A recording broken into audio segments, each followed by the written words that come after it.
She was fired in the middle of the meeting. Not quietly, not privately. Eleanor Pierce stood at the head of the conference table and dismissed Talia Kingsley in front of 24 employees, her voice calm, rehearsed, almost polite. Beside her, Hudson Pierce, Talia's husband, said nothing. He simply folded his hands and stared at the table, letting his mother erase his wife's career in less than a minute. No one spoke. Talia didn't argue. She only turned her head once, toward the far end of the table where the company's CEO slowly leaned back in his chair. Neither Eleanor nor Hudson noticed the look. They had just humiliated the wrong woman. If you've ever witnessed quiet injustice in a workplace, stay with this story until the end.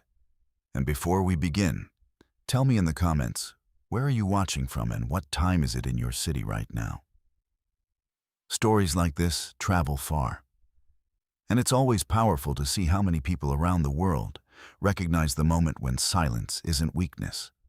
And if you believe dignity matters more than power games, consider subscribing so you don't miss stories like this. From the outside, the marriage between Talia Kingsley and Hudson Pierce looked like something carefully constructed to impress a room. They lived in a restored brownstone in Chicago's Lincoln Park, the kind with tall windows, polished brass fixtures, and a narrow staircase that echoed softly when someone climbed it at night. Their address alone suggested stability. Their dinner parties suggested harmony. Hudson's colleagues often joked that the two of them represented the future face of Pierce and Caldwell Financial, a polished couple attached to a respected firm. But appearances were the language of the Pierce family. And appearances were rarely the whole truth. Talia Kingsley had always been the quietest person in any room she entered. Not shy, not withdrawn, simply observant. She had grown up in a household where listening mattered more than speaking too soon. And the habit stayed with her long after she left home. When she spoke, people tended to listen, which was precisely why she rarely wasted words. At Pierce and Caldwell, Financial Talia worked as a senior financial analyst in the internal strategy division. Her job required patience and precision, two traits she possessed in abundance. She could read a quarterly statement the way some people read a novel, tracing patterns, noticing the small irregularities hidden in otherwise perfect numbers. Her co-workers respected her for a simple reason. She was rarely wrong. But competence had a complicated place inside the Pierce family's company. The firm itself had been founded 25 years earlier by Eleanor Pierce and Victor Caldwell, two ambitious partners who had built their reputation by managing investment portfolios for high-net-worth clients across the Midwest. Over time, the firm grew into something far larger, regional influence, multiple divisions, and a board of directors that liked to describe Pierce and Caldwell as stable, disciplined, and discreet. Yet inside the building, everyone knew one quiet fact. Eleanor Pierce still ran the culture of the company. Victor Caldwell handled investors and board relations. The CEO, Daniel Kingsley, handled corporate strategy. But Eleanor controlled something more subtle: access. She decided who was included in key conversations, who was invited into early meetings, who received informal support before official announcements were made. Employees who understood the company's internal gravity learned quickly that Eleanor's approval mattered almost as much as performance. Sometimes more. Hudson Pierce had grown up inside that system, tall, composed, and effortlessly polite. Hudson had the kind of calm confidence that came from never needing to question where he belonged. As Eleanor's only son, he had spent most of his adult life moving steadily upward through the firm's leadership structure. By his mid-30s, he held the title of Vice President of Strategic Development, a role that placed him only a few steps below the executive tier. To colleagues, Hudson appeared thoughtful and diplomatic. To Talia, he was something more complicated. They had met 6 years earlier at a charity fundraiser hosted by one of Pierce and Caldwell's major clients. Hudson had been charming in that effortless way that made people feel noticed without revealing much about himself. Talia remembered the conversation clearly. Even now they spoke about economic policy, nonprofit financing, and Chicago architecture before Hudson ever mentioned the company his family owned. What impressed her most was that he didn't lead with his last name. at least not that night. Their relationship developed gradually. Hudson admired Talia's intelligence, the calm steadiness she carried into every discussion. She admired his composure and the way he seemed able to navigate high-pressure environments without raising his voice. They married 2 years later. For a while, the partnership worked.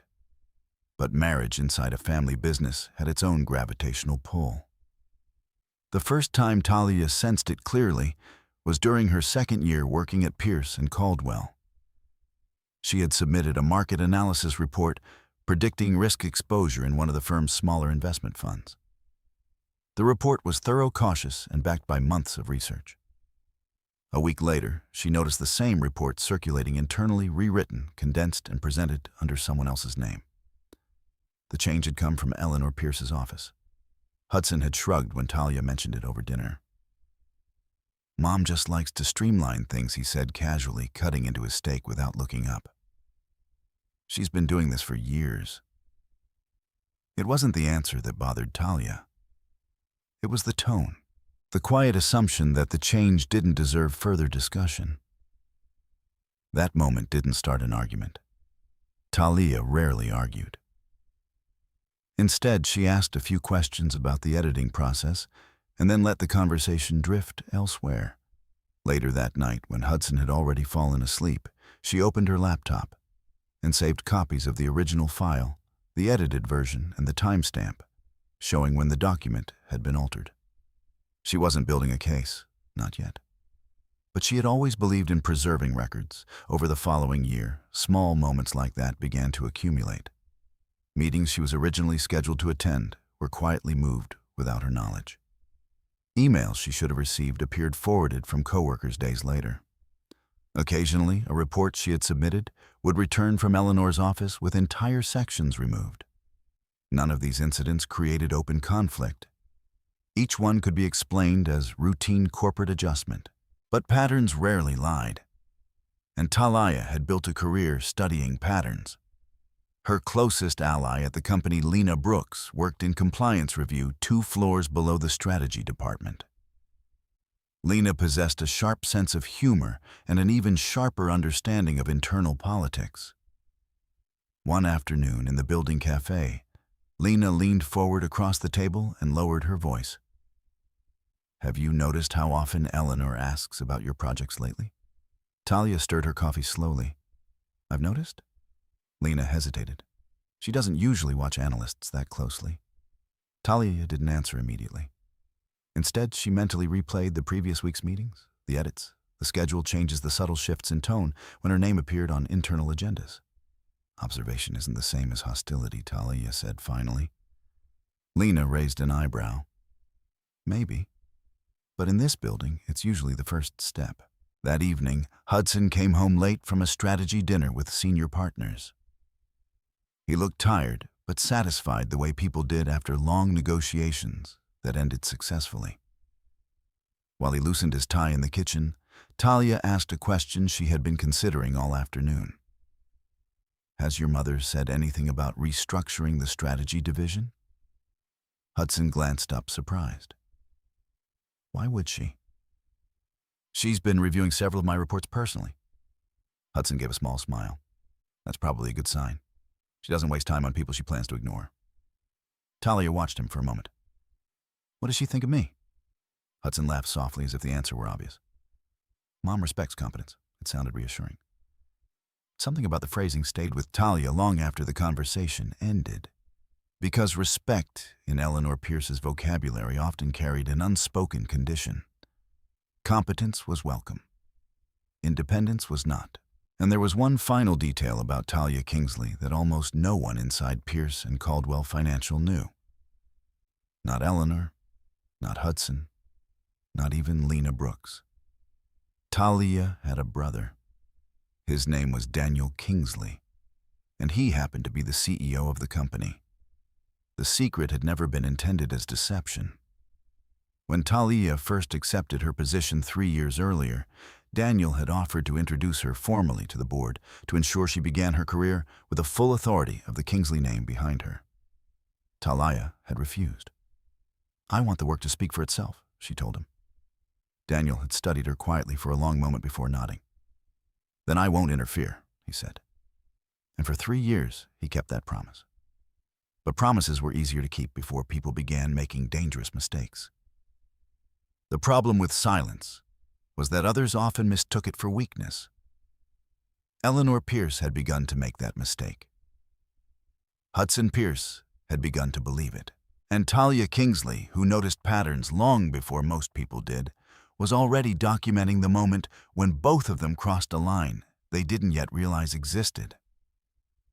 Because by the time Eleanor Pierce decided to remove Talia from the company, the quiet analyst she underestimated had already begun preserving every detail that would eventually matter.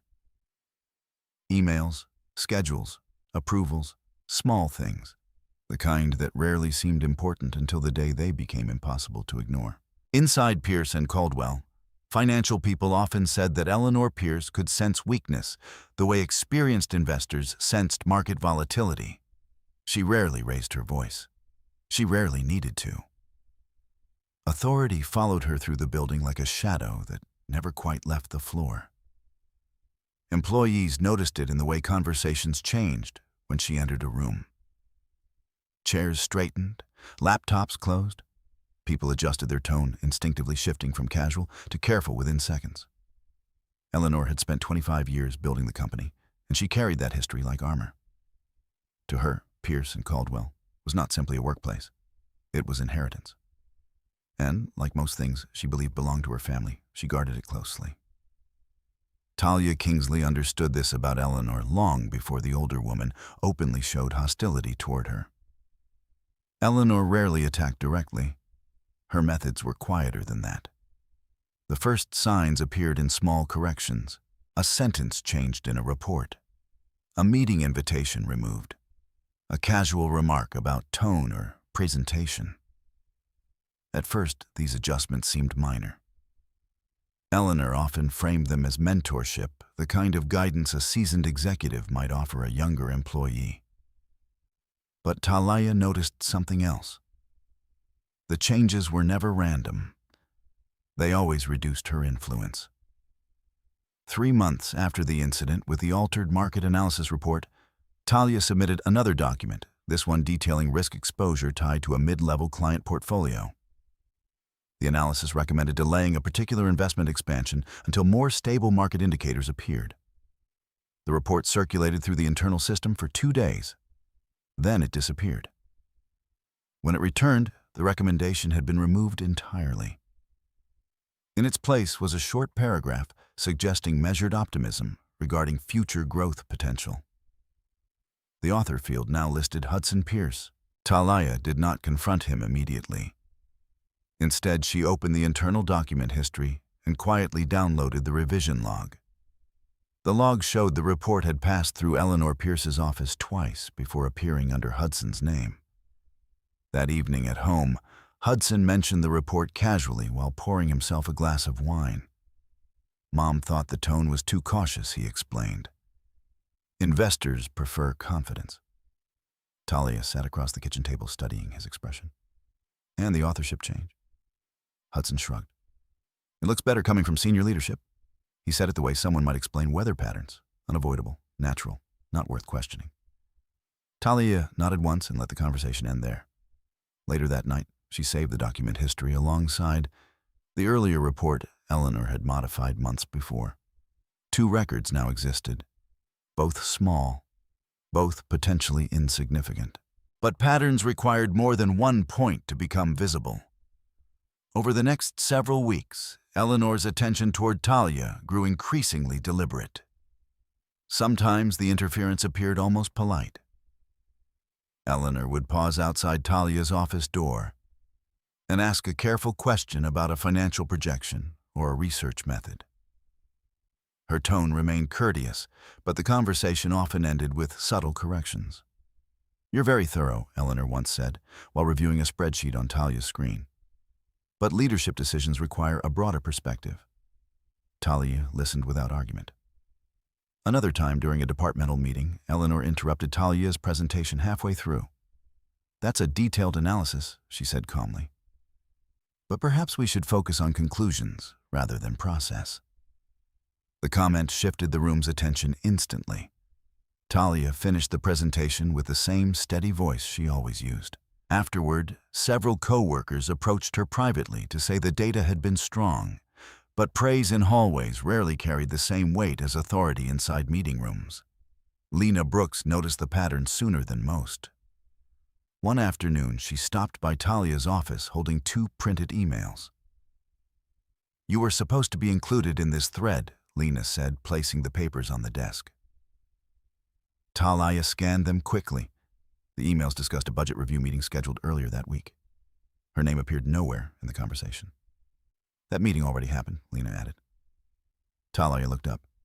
In the conclusions, Lena hesitated. "They reassigned part of your project to another analyst." The reassignment itself did not surprise Talia.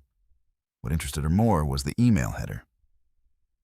She noticed that the original message had been sent from Eleanor Pierce's executive assistant, not from the strategy department. Another quiet adjustment, another small shift. Talia saved the emails after Lena left. The folder on her personal drive labeled Internal Records began to grow. By early autumn, Eleanor's scrutiny had extended beyond professional work. At company events, the older woman sometimes introduced Talia to guests with an almost measured politeness. "This is Hudson's wife," she would say first. Only afterward did she mention Talia's position in the company. It was a subtle ordering of identity. Family before professional authority. Dependence before independence. Most people might not have noticed the distinction. Talia always did. Hudson, however, seemed genuinely unaware. One evening after a client reception, Talia mentioned the introductions while they rode home together. Hudson frowned slightly. "You're reading too much into it," he said. "Mom just prioritizes family connections before professional ones," Talia asked quietly. Hudson glanced at her, puzzled by the question. "Isn't that normal?" Talia looked out the car window at the passing streetlights. Normal was a flexible concept. But inside Pierce and Caldwell, Eleanor Pierce defined it. Weeks later, another moment confirmed Talia's growing suspicion that something more deliberate was happening.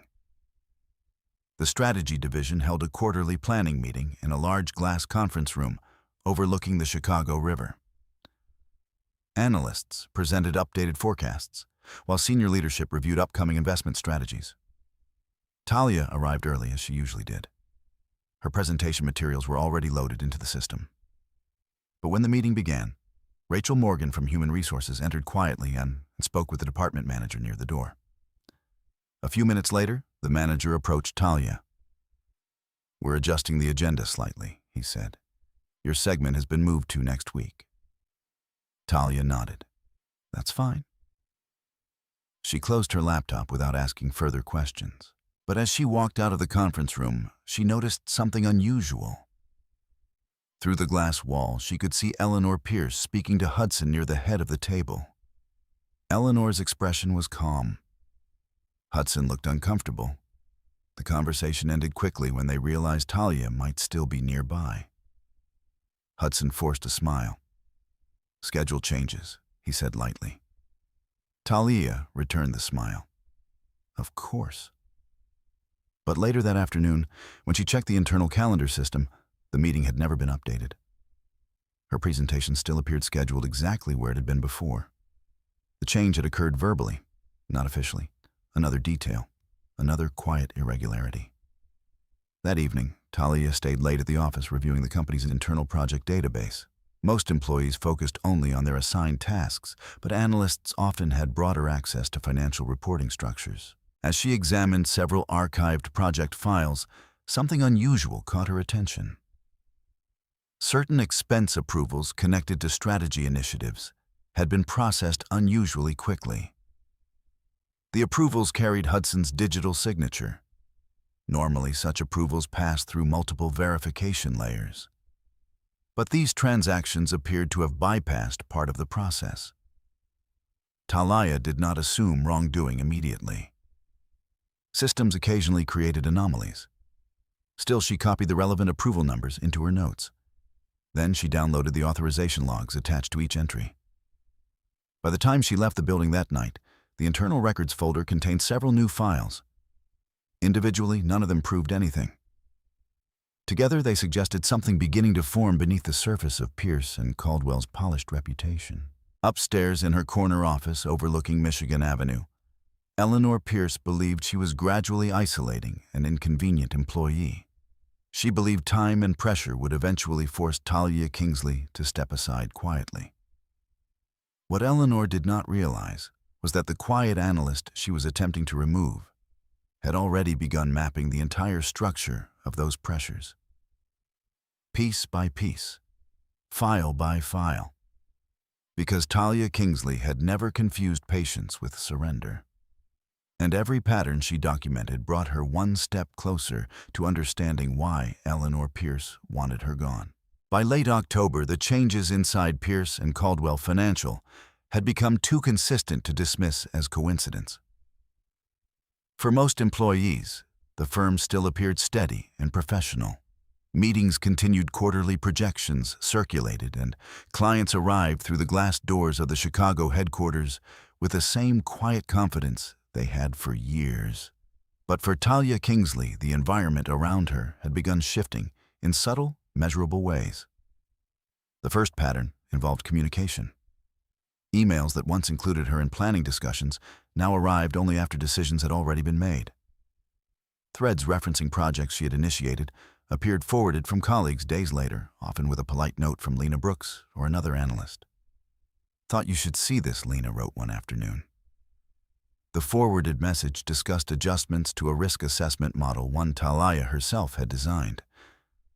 Her name appeared nowhere in the conversation. Instead, the email listed Hudson Pierce and two senior analysts who had never previously worked on the project. Talia read the entire thread once without reacting. Then she downloaded the header data, which showed the full path of the message through the company's server system. The original distribution list had included her. Her address had been removed later. Someone had edited the list after the message was sent. She saved the record and closed the file. It was not anger she felt. Anger was inefficient. What she felt instead was a sharpening awareness, the quiet sensation of a pattern becoming clearer. Later that week, another irregularity appeared. Talia entered a small strategy meeting scheduled in Conference Room C, a room typically used for mid-level project discussions. She arrived with a prepared analysis concerning investment risk in a newly proposed technology fund. But when she stepped inside, the atmosphere felt different. 3 analysts were already seated at the table. So was Rachel Morgan from Human Resources. Rachel rarely attended technical meetings. She specialized in policy compliance and employment oversight. Seeing her there suggested something procedural rather than analytical. Rachel greeted Talia with a brief professional smile. "We're reviewing team responsibilities today," she said. The meeting lasted only 20 minutes. During that time, Rachel explained that certain strategic initiatives would be reassigned to optimize departmental alignment. The language sounded neutral, but the result was precise. 2 of Talia's projects were transferred to other analysts. A third was placed under Hudson's supervision. No explanation was given beyond organizational efficiency. When the meeting ended, the other analysts left quickly. Rachel lingered for a moment, gathering her papers. Talia spoke calmly. Was this decision initiated by Human Resources? Rachel hesitated. Leadership recommended the change. Talia did not ask which leader. She already knew. That afternoon, she checked the internal authorization system. The reassignment orders had been approved electronically. The signature line showed Eleanor Pierce. Another entry appeared beneath it. Hudson Pierce, Strategic Oversight Confirmation. Talia stared at the screen for a long moment before copying the approval records. Then she added them to the growing folder on her encrypted drive. The folder had begun months earlier, with only 2 documents. Now it contained dozens. Email revisions, calendar discrepancies, authorization logs. Each file told a small part of a larger story. Still, Talia said nothing. At home, Hudson behaved as though nothing unusual was happening. He continued his normal routines: late dinners, after client meetings, occasional weekend calls with investors, polite conversations about the company's long-term expansion. One evening, while they prepared dinner together, Talia asked a simple question. "Have you noticed the strategy division restructuring?" Hudson glanced over his shoulder while chopping vegetables. "Mom's been reviewing departmental efficiency," he said. "It's nothing personal." Talia dried her hands with a kitchen towel. "2 of my projects were reassigned." Hudson shrugged slightly. That happens sometimes. The response carried no hostility, but it also carried no curiosity. Hudson had learned over many years inside his mother's company that certain decisions did not invite discussion. Talia watched him carefully. "What role did you have in the reassignment?" Hudson paused before answering. "I signed the oversight confirmation. Did you review the projects first?" Hudson gave a small, distracted smile. Mom already had. That was the end of the conversation. Later that night, while Hudson slept, Talia opened her laptop and reviewed the files she had collected. Her method was simple. She organized every document chronologically. Then she created a separate timeline, listing when each irregular event occurred. The resulting pattern was impossible to ignore. Nearly every change affecting her work had been authorized by Eleanor Pierce. And nearly every authorization carried Hudson's secondary confirmation. Talia leaned back in her chair. It was not betrayal she felt. Betrayal required surprise. Instead, she experienced something closer to clarity. Across town in the compliance division, Lena Brooks had reached similar conclusions. The next morning, Lena appeared at Talia's office doorway holding a thin folder. "I found something odd," she said quietly. Talia motioned for her to come inside. Lena closed the door behind her. "These are internal access logs for the strategy server," she explained, placing the folder on the desk. "I wasn't looking for you specifically, but your files came up during a routine check." Talia opened the folder. Inside were printed records showing several late-night accesses to the server. The user identification belonged to Eleanor Pierce's executive account. Most executives rarely accessed operational databases directly. That task normally belonged to analysts. But Eleanor's account had opened several of Talia's reports within hours of their submission. In 2 cases, the reports were edited shortly afterward. Lena lowered her voice. "I shouldn't technically have printed these." "Why did you?" Talia asked. Lena met her eyes. "Because this doesn't feel like normal oversight." Talia studied the access logs. Then she closed the folder carefully. "Thank you." Lena hesitated before leaving. "Just be careful," she said. "Something strange is happening upstairs." Talia nodded once. After Lena left, she scanned the documents and added them to the encrypted archive. By now, the evidence formed a quiet but unmistakable trail. Someone was systematically limiting her influence inside the company. Someone with authority. Someone with help. Late that afternoon, another small moment confirmed what Talia already suspected. She passed the executive offices while returning from a client call. Through the partially open door of Eleanor Pierce's office, she heard Hudson's voice. "It's getting complicated," he was saying. Eleanor answered calmly, "Only if she resists." Hudson lowered his voice further. "I just think we should handle this carefully." Eleanor's reply was colder. "She works here because of you. That can be corrected." Talia did not stop walking. She did not pause outside the door. Instead, she continued down the hallway at the same measured pace, but she remembered every word. When she returned to her desk, she wrote the conversation into her notes, with the exact time and location. Another small detail. Another entry in the growing record. What neither Hudson nor Eleanor understood was that Talia Kingsley had never relied on assumptions. She relied on documentation.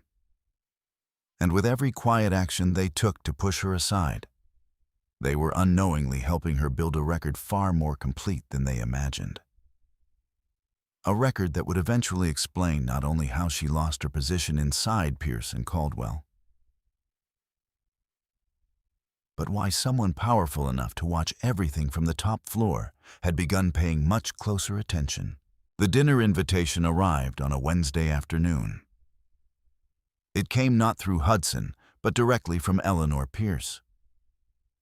The message was short and formal, sent through Hudson's personal family group thread. Sunday dinner at my house. 7 p.m. I would like everyone present. There was no explanation. Eleanor rarely invited people without purpose.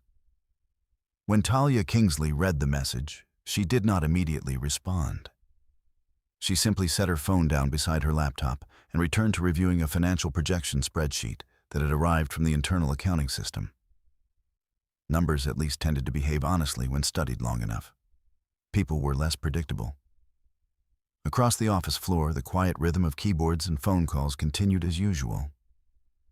The company was preparing its quarterly internal review, and most departments were busy compiling reports for the upcoming board evaluation.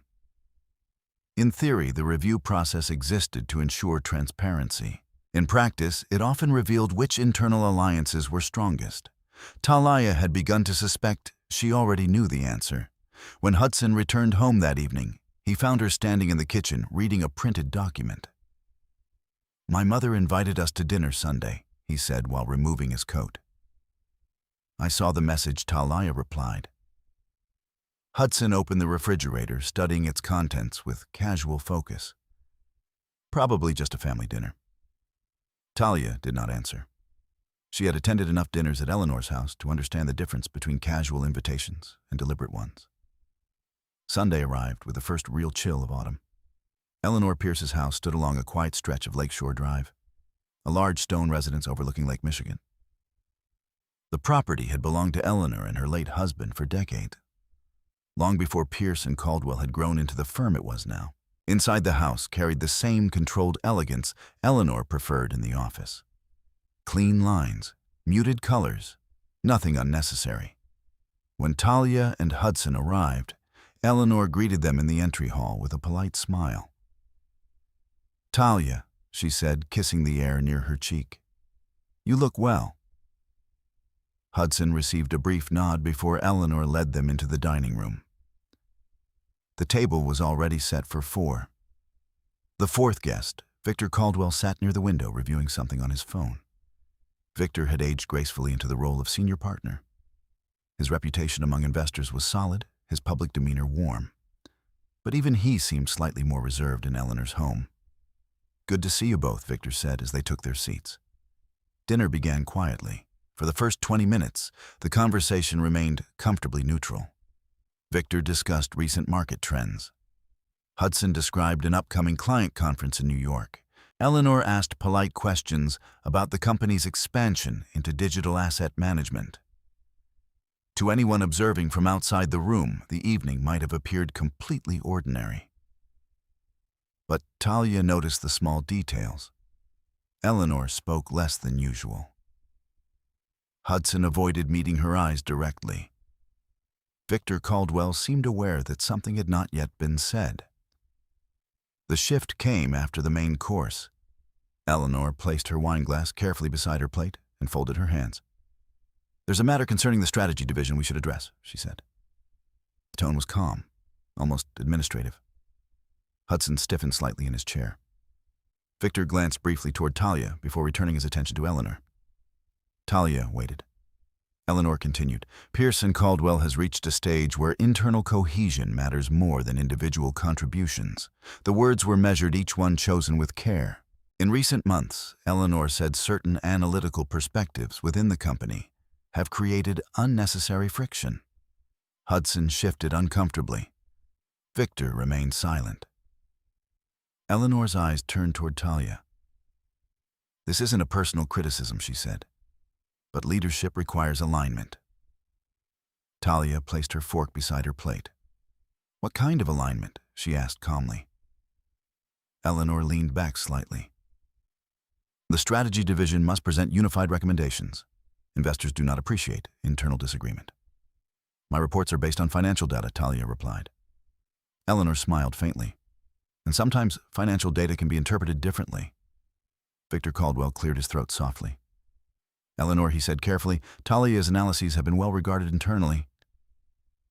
Eleanor did not look at him. That may be, she said. But long-term stability requires consistency. Hudson finally spoke. Mom thinks the strategy division might benefit from structural adjustments. The phrase sounded rehearsed. Talia noticed. What kind of adjustments, she asked. Hudson hesitated. Eleanor answered for him.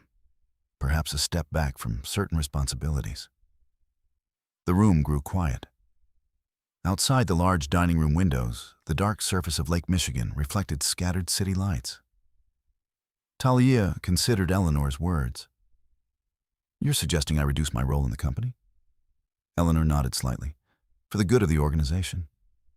Victor shifted in his seat again. Eleanor, we should discuss structural decisions with the board first. Eleanor's expression remained composed. Of course, she said, but early conversations are often helpful. Hudson looked down at his plate. For a moment, no one spoke. Talia broke the silence. Is this about my recent risk assessments? Eleanor gave a small, controlled smile. It's about perspective. And whose perspective should the company follow? Eleanor's voice cooled slightly. Leadership's. Victor Caldwell glanced between them, clearly uncomfortable now. Let's not turn this into a confrontation, he said. But the conversation had already moved beyond politeness. Hudson finally lifted his head. Talia, he said carefully, maybe taking a lighter role for a while wouldn't be a bad idea. The words settled heavily in the room. Talia studied her husband's expression. There was no anger in it, only caution, perhaps even fear. She understood something then that had been forming slowly for months. This dinner was not a discussion. It was a notification. The decision had already been made. Eleanor watched her closely. I'm sure you understand, she said. Family and business sometimes require difficult choices. Talia nodded once. Yes, she said quietly. They do. The calmness of her response seemed to surprise Hudson. Victor Caldwell leaned forward slightly. Nothing is final yet, he said quickly. The board review next month will evaluate departmental structures. Eleanor acknowledged the comment with a slight tilt of her head. Of course. But her confidence suggested the outcome was already certain. Dinner ended soon afterward. As Hudson and Talia prepared to leave, Eleanor walked them to the front door. She placed a light hand on Hudson's arm. We'll talk more about the transition soon, she said. Hudson nodded. Of course. Eleanor turned to Talia. I hope you understand my position? Talia met her gaze. I understand more than you think. For a moment, Eleanor seemed to consider that response carefully. Then she smiled politely. Good night, Talia. Outside, the cold air carried the scent of the lake. Hudson unlocked the car and slid into the driver's seat. For several minutes, neither of them spoke. Finally, Hudson started the engine. You didn't say much tonight, he said. There wasn't much to say. Hudson exhaled slowly. My mother just wants what's best for the company. Talia looked out at the dark road ahead. And you agree with her? Hudson hesitated. I think we should avoid conflict. Talia nodded slightly. Conflict, she knew, was not the real issue. Control was. When they reached home, Hudson went upstairs to answer a phone call. Talia remained in the kitchen for a while, reviewing the evening in her mind. Then she opened her laptop. In a blank document, she began writing down everything she could remember from the dinner conversation. Exact phrases. Timing. Who spoke first? Who hesitated? It took nearly 20 minutes to finish. When she was done, she saved the file in the encrypted folder with the rest of her records. Another piece of the timeline. Another confirmation. Because the dinner at Eleanor Pierce's house had revealed something important. The effort to remove Talia Kingsley from Pierce and Caldwell was no longer subtle. It had entered its final stage. And Eleanor Pierce believed she controlled every step that would follow. What Eleanor did not realize was that someone else had already begun reviewing the same company records from a much higher office, Someone who had quietly noticed the same irregularities appearing in internal reports. Someone who recognized the name Talia Kingsley very well. Upstairs in the executive suite of Pierce and Caldwell, Daniel Kingsley had begun asking quiet questions. And the answers were beginning to point in a direction Eleanor Pierce had never expected. The meeting had been scheduled for 9 o'clock on a gray Monday morning. Inside Pierce and Caldwell, financial Monday meetings were rarely dramatic. Most followed a predictable structure department, update strategic adjustments reminders about deadlines. Employees arrived with coffee cups and laptops, expecting an hour of routine conversation before returning to their desks. But this meeting had been organized differently. Instead of the smaller conference rooms used by the strategy division, the invitation directed everyone to the main executive boardroom on the 32nd floor. The room was large enough to seat nearly 30 people, with a long polished table running down the center and tall windows overlooking the Chicago skyline. When Talia Kingsley stepped inside at 8:55 a.m., nearly half the seats were already filled. Several analysts from her department sat quietly along the sides. Rachel Morgan from Human Resources arranged folders near the head of the table. A few senior managers spoke in low voices near the windows. At the far end of the table, the CEO's chair remained occupied. Daniel Kingsley was already present. He sat with one hand resting lightly on the table, scanning a printed document while the room filled slowly around him. From a distance, his posture appeared relaxed, but anyone watching carefully might have noticed how little he actually moved. Daniel Kingsley had a reputation inside Pierce and Caldwell for patience. He rarely interrupted meetings. He rarely displayed emotion. But when he spoke, people listened. Talia acknowledged him with a small nod as she took her seat halfway down the table. Daniel returned the nod without drawing attention. Nothing about the exchange suggested familiarity beyond professional courtesy. A few minutes later, the final two figures entered the room together. Eleanor Pierce walked in first, her posture perfectly composed, followed closely by Hudson Pierce. The conversation around the table quieted immediately. Eleanor moved toward the head of the table, where Rachel Morgan had arranged several documents. Hudson took a seat beside her, opening his laptop with careful focus. Talia watched the movement of the room without expression. She noticed who avoided eye contact, who whispered briefly to neighbors, who looked confused. The atmosphere carried a tension that had not existed in the previous strategy meetings. Rachel Morgan distributed several printed forms around the table. Each document bore the heading Internal Personnel Review Strategy Division. The words themselves were neutral, but the timing was not. Eleanor waited until the last folder had been placed before speaking. "Thank you all for coming on short notice," she began. Her voice carried easily across the room. As Pierce and Caldwell continues to grow, leadership must occasionally make adjustments to maintain operational alignment. Several employees shifted slightly in their seats. Corporate language had its own signals, and many of them recognized this one. Eleanor continued calmly. Over the past several months, the executive leadership team has evaluated the structure of our strategy division. While the department has produced valuable analytical work, certain internal dynamics have created unnecessary inefficiencies. She paused briefly. Hudson kept his eyes fixed on his laptop screen. Across the table, Victor Caldwell sat with his hands folded, observing the room carefully. Talia remained silent. Eleanor glanced toward Rachel Morgan. "Rachel will review the procedural aspects." Rachel nodded and opened one of the folders. "Following leadership review," she said, "we are implementing several structural adjustments, effective immediately." Her tone sounded carefully practiced. Certain projects will be reassigned to ensure clearer reporting lines and stronger strategic cohesion. The phrase echoed the language Eleanor had used during the dinner conversation. Talia recognized it instantly. Rachel continued reading. "Additionally, we will be making a personnel change within the strategy division to support long-term organizational goals." The room grew quieter. Several analysts exchanged brief looks. Everyone knew what was coming. Rachel lowered the document slightly. "Effective today," she said, "Miss Talia Kingsley will be relieved of her current responsibilities within the strategy department." The words landed softly, but their meaning carried weight. For a moment, no one spoke. Talia sat perfectly still. She did not look surprised. Eleanor leaned forward slightly, resting her hands on the table. "This decision reflects the company's commitment to unity and leadership direction," she said. Her tone remained calm, almost sympathetic. Talia's analytical abilities are not in question.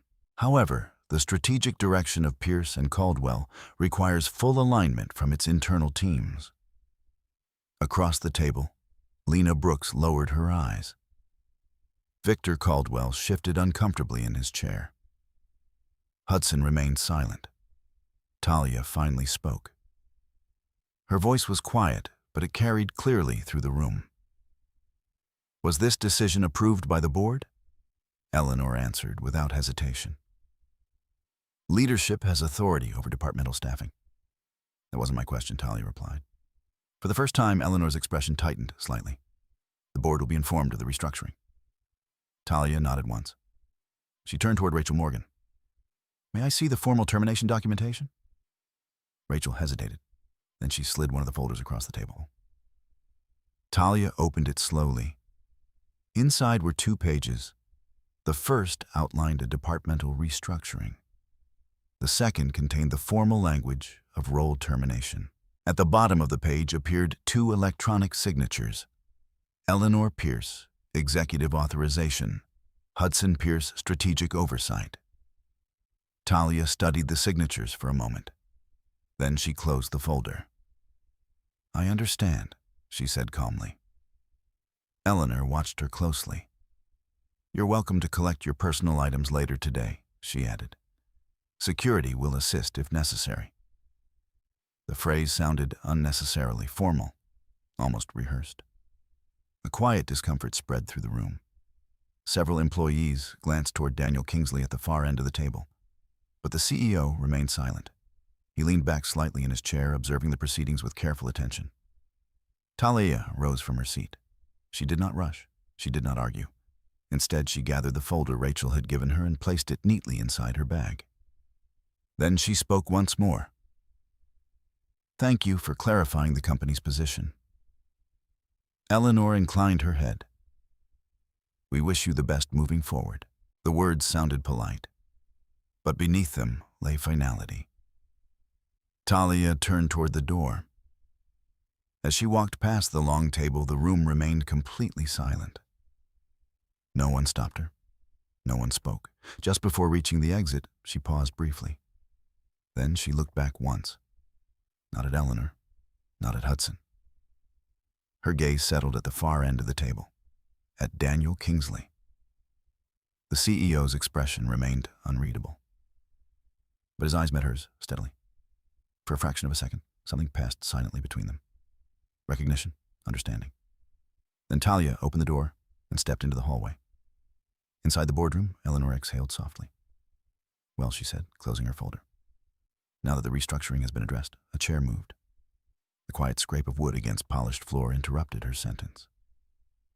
At the far end of the table, Daniel Kingsley stood up. He had not spoken during the entire meeting. Now every person in the room turned toward him. Daniel adjusted his suit jacket calmly. His voice, when he finally spoke, carried the same measured authority employees had come to expect from him. "I believe," he said quietly, "this discussion may not be finished." Eleanor's eyes narrowed slightly. "Daniel," she said, "the matter has already been resolved." Daniel looked down the length of the table toward her. "That remains to be determined." The room held its breath, because something in the CEO's tone suggested that the morning's events were not unfolding the way Eleanor Pierce believed they were. And outside the boardroom door, Talia Kingsley continued walking down the quiet hallway, fully aware that the moment Eleanor thought she had won was only the beginning of a much larger reckoning. When Talia Kingsley stepped out of the executive boardroom, the hallway felt almost unnaturally quiet. The thick carpet absorbed the sound of her footsteps as she walked toward the elevator lobby. Behind the glass walls of nearby offices, employees continued working, unaware that one of the company's most visible analysts had just been dismissed from her position. Talia did not rush. There was no need. People often expected dramatic reactions when humiliation happened in public places. Raised voices, emotional confrontation, at the very least, visible anger. But anger rarely helped a situation that had already been carefully arranged. And what had just happened inside that boardroom had clearly been arranged long before that morning. The elevator arrived with a soft chime. She stepped inside and pressed the button for the 22nd floor where the strategy division offices were located. As the doors closed, Talia allowed herself a slow breath, not because she was overwhelmed, because the moment required clarity. In the boardroom, Eleanor Pierce had believed the matter finished. Hudson Pierce had allowed it to happen. And everyone else in the room had watched quietly. But Eleanor had also made a mistake. A procedural one. Talia had recognized it the moment Rachel Morgan handed her the termination folder. The documentation was incomplete. The language referenced departmental restructuring, but it lacked several required procedural approvals normally required by company policy. Someone had rushed the process, and rushed decisions often left traces. When the elevator doors opened on the 22nd floor, Talia stepped into the familiar corridor lined with glass offices and shared workspaces. A few colleagues noticed her immediately. The news had already begun spreading. Office rumors moved faster than official announcements. Lena Brooks appeared at the far end of the hallway, almost instantly walking quickly toward her. "Talia," she said softly. Talia offered a small nod. "It's all right," she said before Lena could ask anything.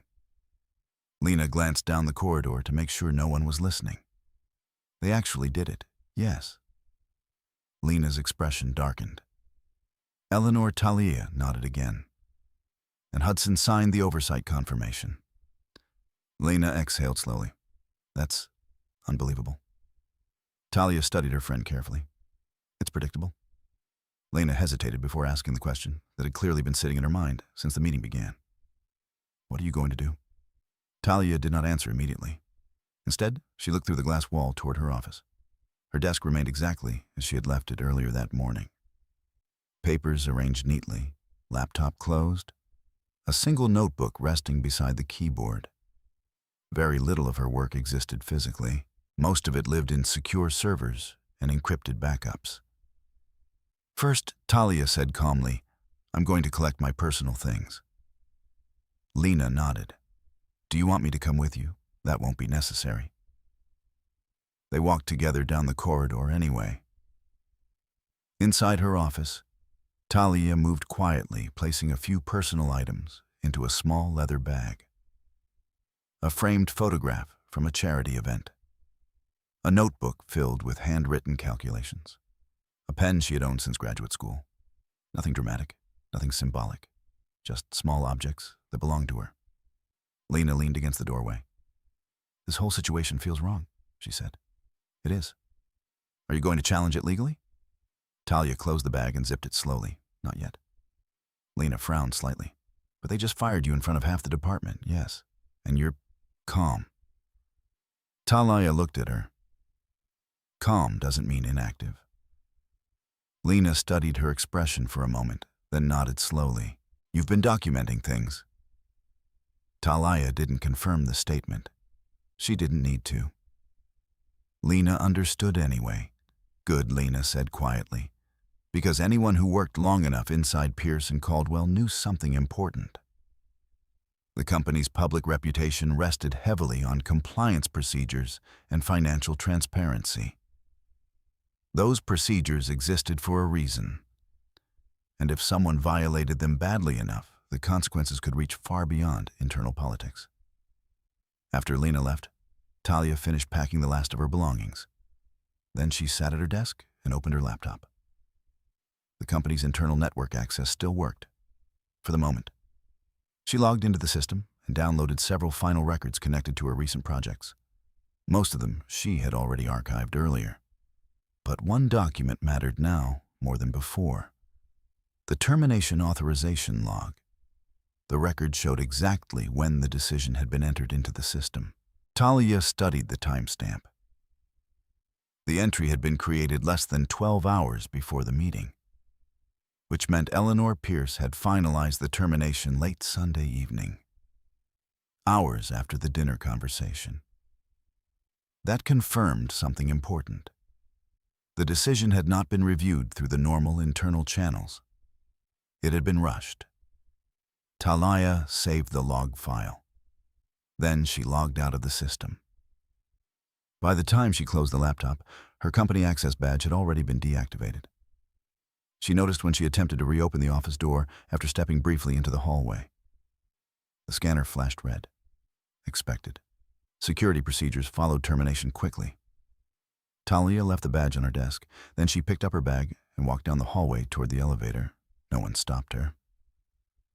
Several employees watched quietly from their desks. Some offered sympathetic nods. Others looked away. Corporate environments rarely rewarded people who involved themselves in leadership conflicts. The elevator carried her down to the lobby. When the doors opened, the bright marble floor reflected the midday light streaming through the building's tall glass entrance. For the first time since the meeting, Talia paused.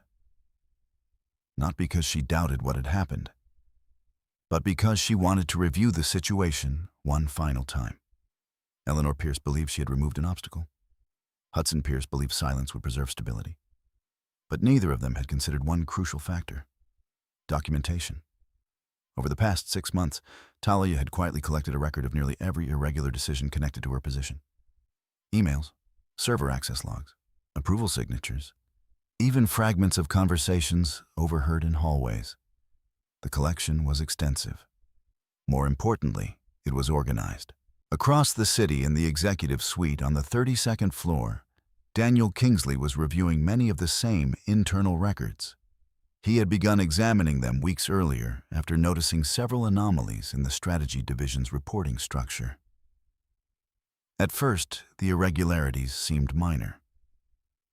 Then he saw a name appearing repeatedly in connection with the changes: Talia Kingsley.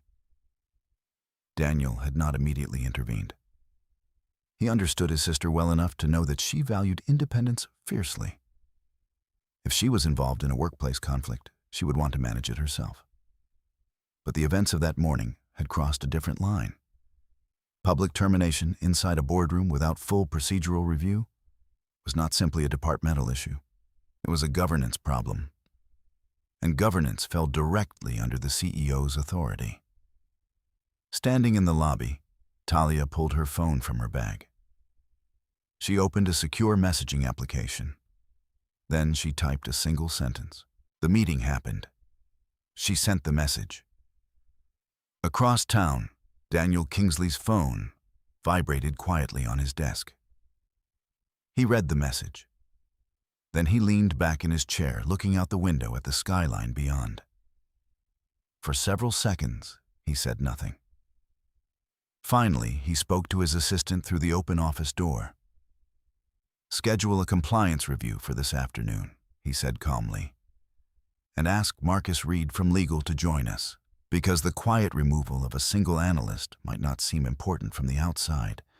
But when that analyst was Talia Kingsley, and when the decision involved irregular procedures and questionable authorizations, it became something far larger than a personnel matter.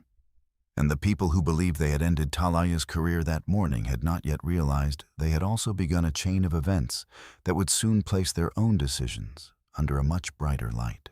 The message arrived on Daniel Kingsley's phone at 11:42 a.m. The meeting happened. He read it once, then again. Across the glass walls of the executive suite, the Chicago skyline stretched beneath a pale autumn sky. The 32nd floor of Pierce and Caldwell Financial was quiet that morning, the controlled silence of a space where decisions affecting millions of dollars were made with calm voices and careful language. Daniel placed the phone down on his desk without replying immediately. Anyone watching him might have assumed the message carried nothing urgent. His posture remained relaxed, one hand resting lightly against a folder of financial reports he'd been reviewing before the boardroom meeting earlier that morning. But inside Daniel's mind, the meaning of the message was perfectly clear. Talia had not written many details. She didn't need to. For several weeks, Daniel had been noticing small irregularities inside the company's internal systems patterns that appeared in server logs, project approval chains, and departmental reporting structures.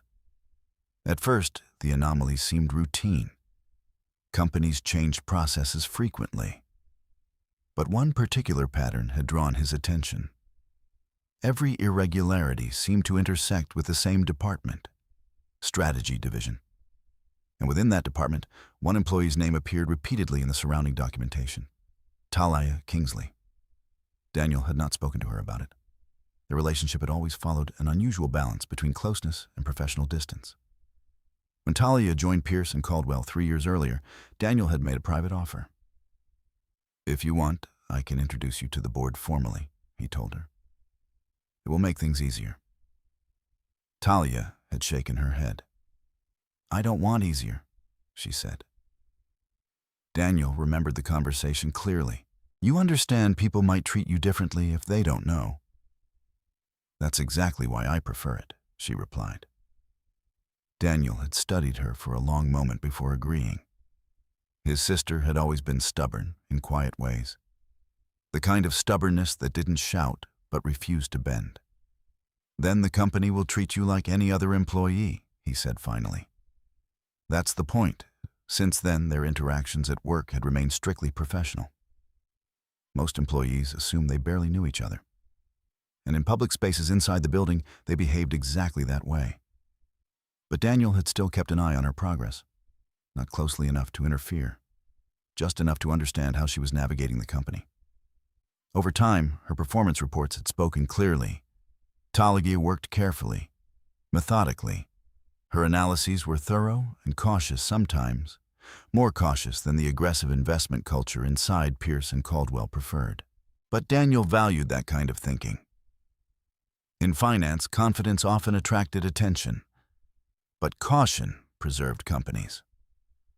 Which was why the irregularities involving her department had begun to bother him. 3 weeks earlier, Daniel had asked the IT division for a routine review of server access logs related to internal financial reports. The request was quiet. It did not mention Talia by name. The results had arrived 2 days later. The logs showed that several documents authored by Talia had been accessed repeatedly by Eleanor Pierce's executive account. That detail alone wasn't unusual. Eleanor often reviewed departmental work, but the timing of the access raised questions. Each time Eleanor opened one of Talia's reports, a revision occurred soon afterward.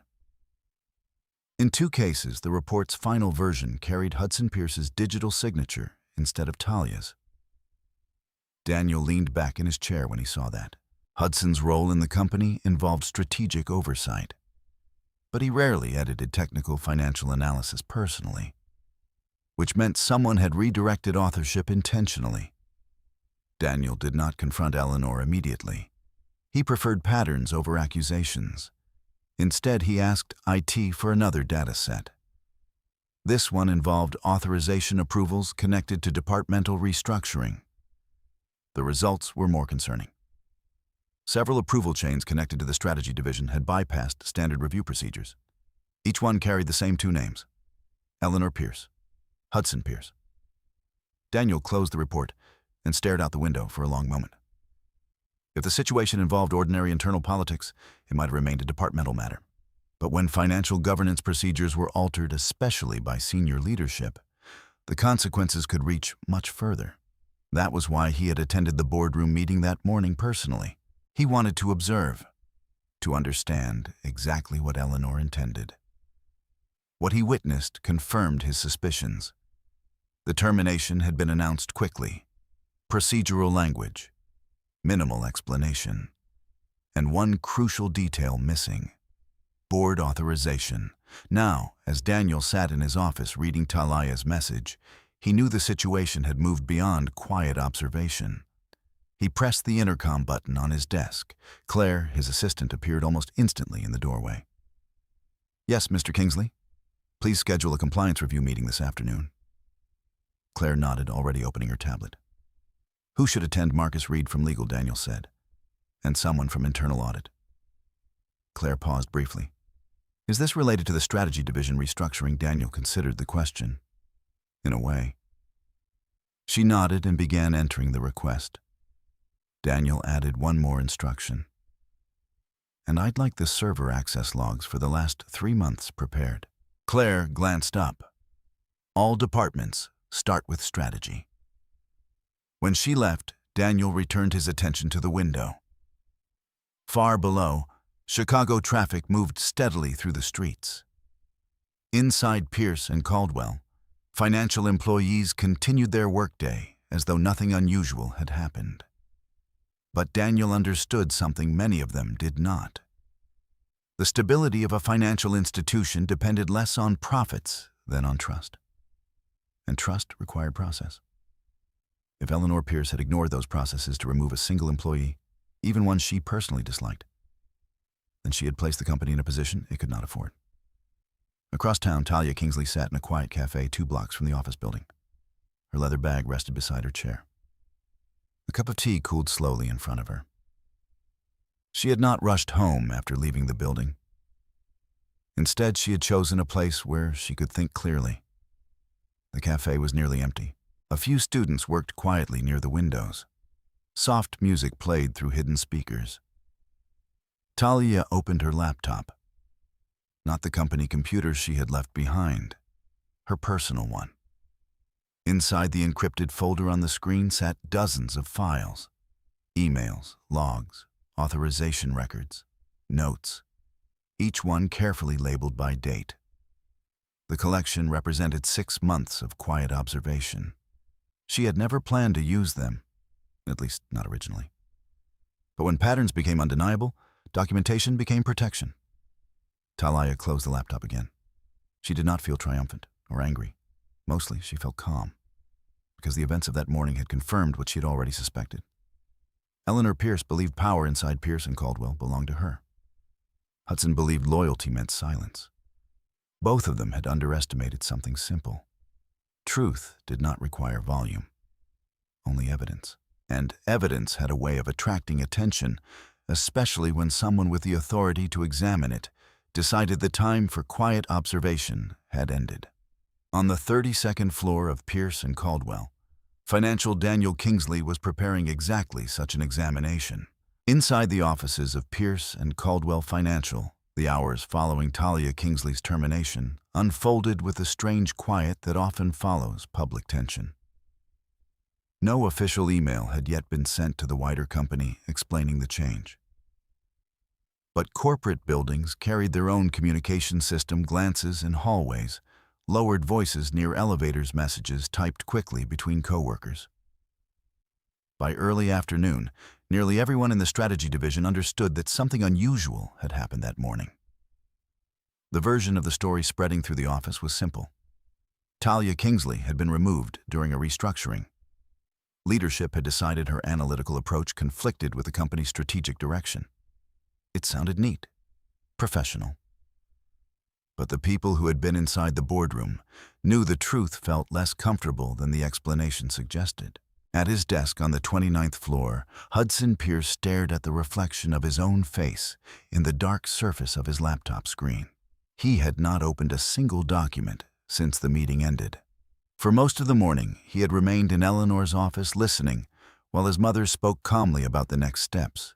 "She'll probably accept the transition quietly," Eleanor said, while reviewing several printed reports. "People in her position usually do." Hudson had nodded without fully processing the words. His mother's confidence had always been difficult to question. From childhood, he had watched Eleanor manage investors, negotiate contracts, and guide Pierce and Caldwell through financial crises with a composure that impressed nearly everyone who worked with her. She believed in control, and most of the time, that control worked. Still, as Hudson sat alone in his office now, something about the morning's events felt unsettled. He tried to focus on the practical reasons his mother had presented. Talia's reports had often been cautious, sometimes too cautious. In a company that thrived on confident projections, excessive restraint could slow momentum. That was what Eleanor had argued repeatedly over the past several months. "She's intelligent," Eleanor admitted during one of their private conversations. "But intelligence isn't the same as leadership alignment." Hudson had accepted that explanation then. But during the boardroom meeting, when Talia asked whether the board had approved the termination, something about her tone had stayed with him. Not anger, not surprise, clarity. She had sounded like someone who already knew the answer. Hudson rubbed his temples slowly. He had signed the oversight confirmation late the previous evening, after Eleanor brought the paperwork to his office. "Just a procedural step," she said. The documents referenced departmental restructuring. He barely reviewed them. After all, Eleanor had spent decades managing the company's internal structure. If she believed a change was necessary, Hudson assumed the details had already been handled properly. But now the memory of Talia's question echoed quietly in his mind. Was this decision approved by the board? The answer had been uncomfortable. Hudson stood and walked toward the large window overlooking the Chicago River. From this height, the city looked calm and orderly. Below, traffic moved steadily along the streets. Inside his office, the silence felt heavier. Hudson reached for his phone. For several seconds, he stared at Talia's contact name on the screen. He considered calling, explaining that the situation had moved quickly, that perhaps the restructuring could still be discussed later. But he didn't press the button. Part of him already suspected the conversation would not go the way he hoped. Across the building, Eleanor Pierce remained focused on far more practical concerns. She sat in her office reviewing the strategy division's updated project assignments. Efficiency required momentum. Once a structural change occurred, it was important to stabilize the department quickly so that employees didn't dwell on uncertainty. Eleanor believed the morning's decision had accomplished exactly that. Talia Kingsley had been competent, yes, but competence without alignment created long-term problems. More importantly, Eleanor had noticed something in Talia over the past year that she considered dangerous. Independence. Employees who depended on the company for advancement tended to cooperate. Employees who believed they could succeed without that structure sometimes became unpredictable. Eleanor preferred predictability. That was why she had moved carefully over the past several months. First, reducing Talia's influence, then isolating her projects, finally removing her entirely. The strategy had worked exactly as intended. What Eleanor had not considered was the possibility that someone else inside the company might interpret the events differently. At precisely 3 o'clock that afternoon, Marcus Reed, head of Pierce and Caldwell's legal department, entered the executive suite on the 32nd floor. Marcus had built his career navigating corporate governance questions for large financial firms. Calm, analytical, and precise, he rarely became involved in departmental politics unless a situation carried legal implications. Daniel Kingsley greeted him personally outside the conference room. "Thank you for coming on short notice," Daniel said. Marcus gave a small nod. "You mentioned a compliance review." "Yes."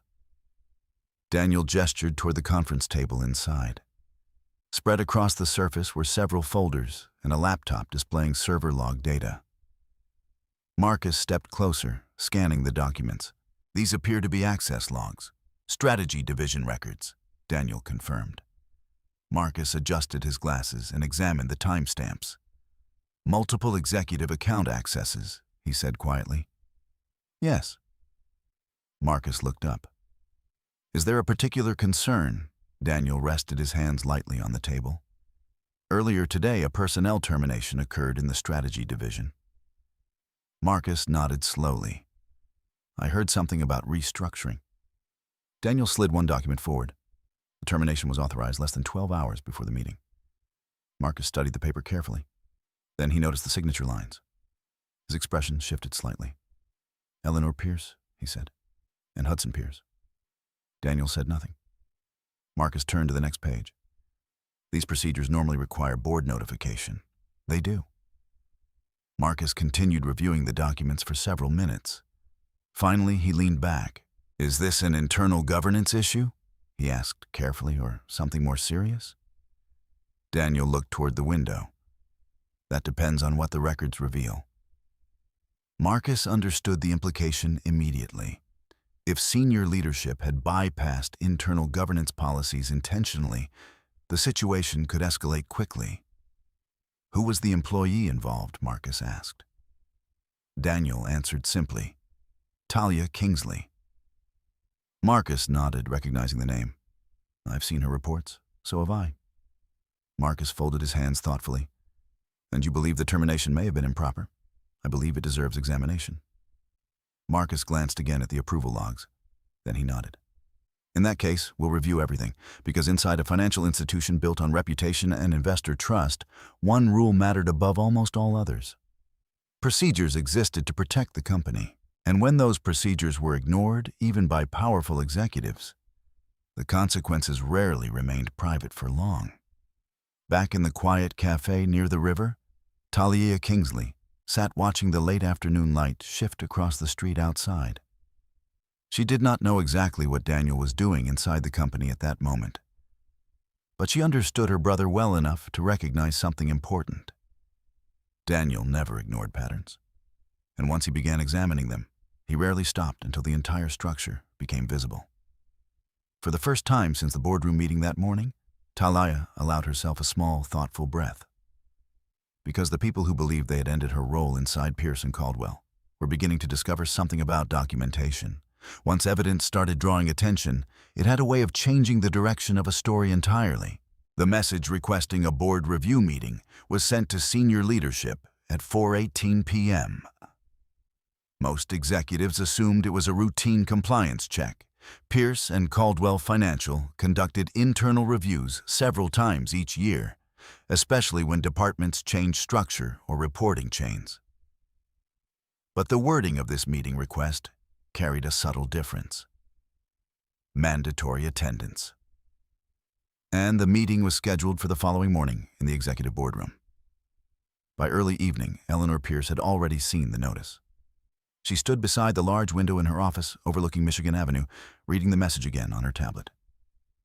Across the room, Hudson Pierce sat in a leather chair, one ankle resting across his knee. "Daniel must want clarification about the restructuring," Hudson said. Eleanor didn't respond immediately. Her instincts had been shaped by decades of corporate negotiation, and those instincts recognized when something felt slightly off. Compliance reviews usually followed established procedures. This one had been scheduled quickly, too quickly. Still, she remained outwardly composed. "Then we'll clarify it," she said calmly. Hudson nodded. The simplicity of the answer reassured him. He had spent his entire life trusting that his mother understood the company's power structure better than anyone else. If Eleanor believed the situation was manageable, Hudson assumed it would be. But even he felt a faint sense of unease when he remembered Daniel's final words in the boardroom that morning. "I believe this discussion may not be finished." Daniel had not sounded angry. That was almost more concerning. Across the city, Talia Kingsley was finishing a quiet dinner alone in her apartment. The space was modest compared to the Pierce family house, clean, modern, and carefully organized. Most of the apartment's decor reflected simplicity rather than display. Bookshelves filled one wall of the living room. A small desk near the window held her personal computer. And on the kitchen counter rested the leather bag she had carried out of Pierce and Caldwell that morning. Talia moved through the apartment calmly, as though nothing significant had happened that day. But inside the encrypted drive on her laptop, the documentation she had collected over the past 6 months now held a different weight. She opened the folder once more. Each file had been labeled precisely. Email revision logs, server access records, authorization approvals, timeline notes. Most people never imagined how much information corporate systems preserved. But financial institutions were built around accountability. Every report revision, every login, every digital signature, the systems recorded it all. Talia closed the folder and leaned back in her chair. Her phone vibrated quietly beside the laptop. A new message appeared. Compliance review tomorrow, 9 a.m. It came from Daniel. She stared at the screen for a moment before typing a single reply. Understood.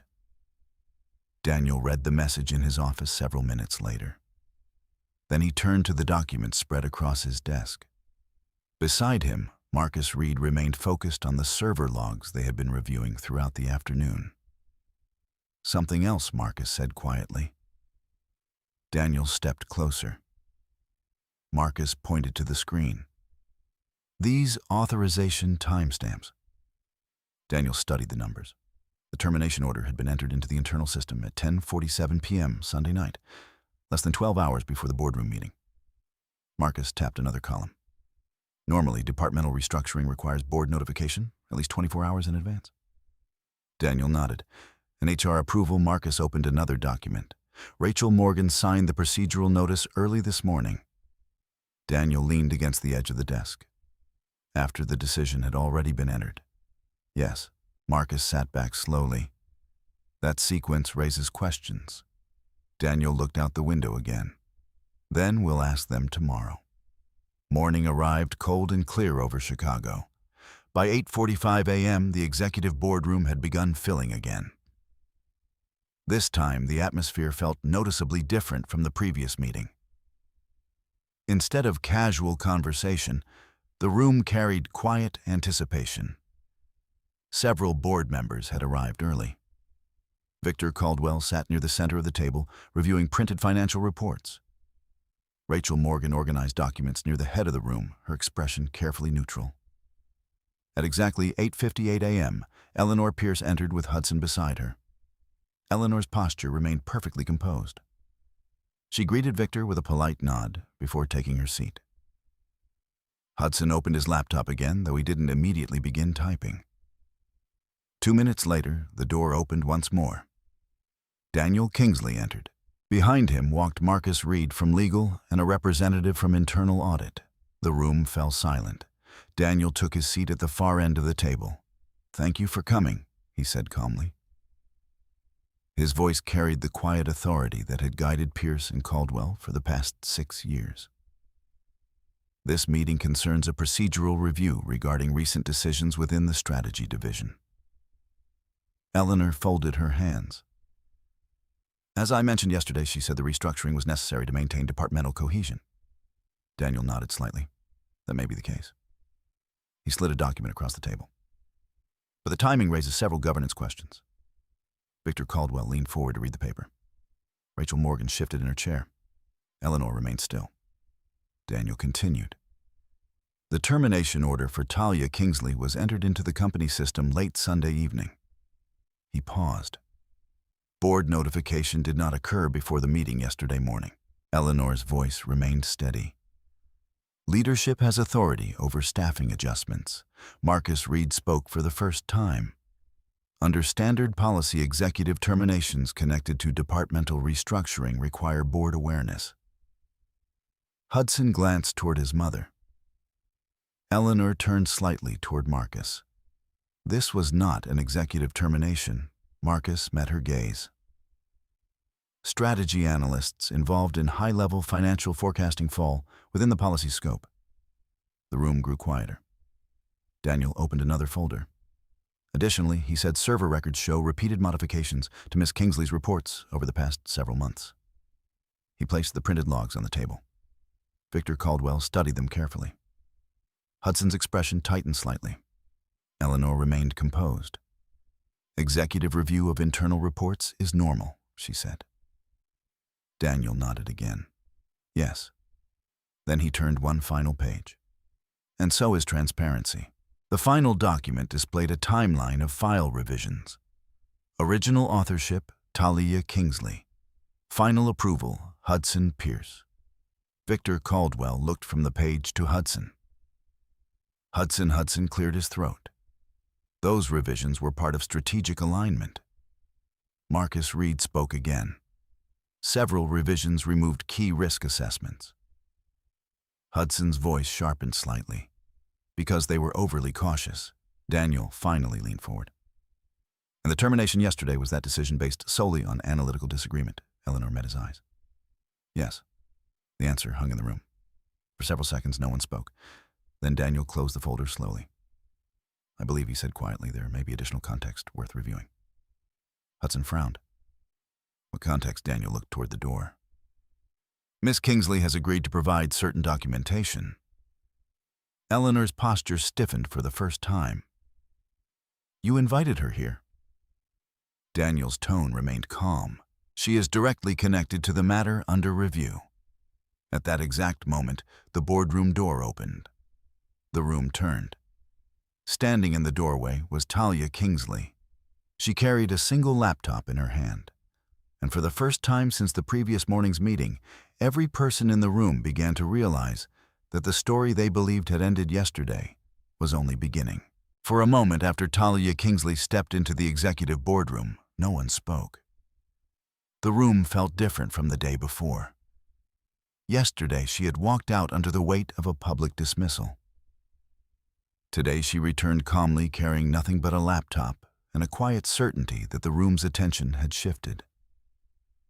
At the far end of the table, Daniel Kingsley watched her enter without any visible change in expression. But everyone else noticed something immediately. Talia no longer looked like an employee being escorted into a meeting.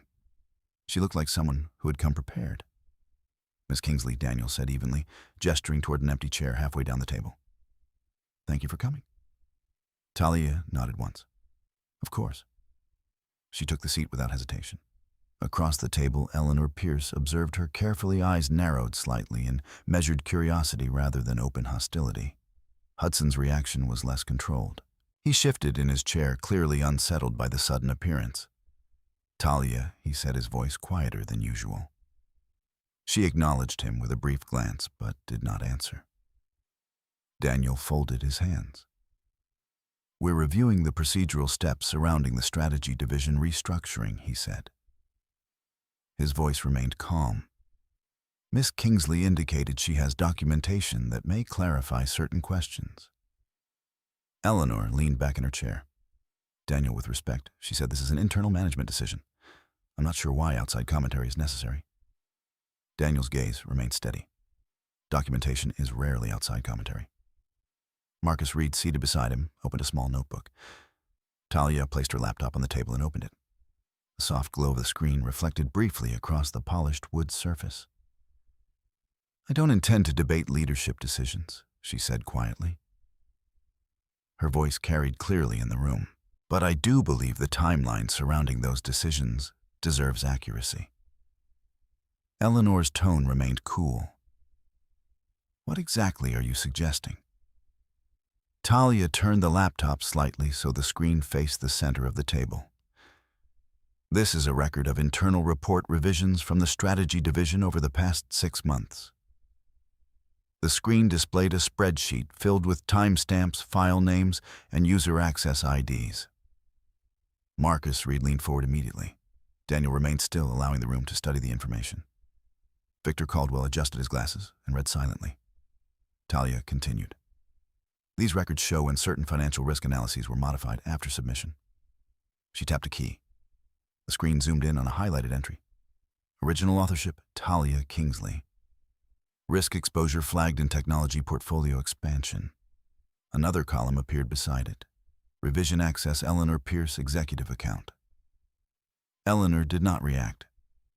Talia pressed another key. Final version submitted under strategic approval, Hudson Pierce. Hudson shifted in his chair.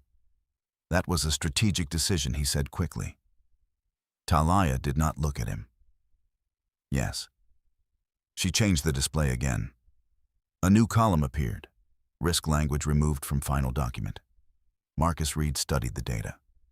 How many revisions followed that pattern, he asked. Talia scrolled down. 7 reports. The number hung quietly in the room. Victor Caldwell exhaled softly. That's significant. Eleanor's voice remained steady. Executive review of analytical work is standard practice. Talia nodded. It is. She pressed another key. A different data set appeared. This is the server access log connected to those revisions. Marcus leaned closer. Executive login times, he murmured. Talia nodded again. Each revision occurred after late evening access from the executive floor. Eleanor's expression remained composed, but her eyes had sharpened slightly. Even if that's accurate, she said, it doesn't change the fact that leadership has authority over analytical conclusions. Daniel finally spoke. That's correct. He gestured toward the screen. But it does change how those conclusions were documented. Marcus tapped the table lightly. The final reports omitted the original risk flags. Hudson's voice tightened.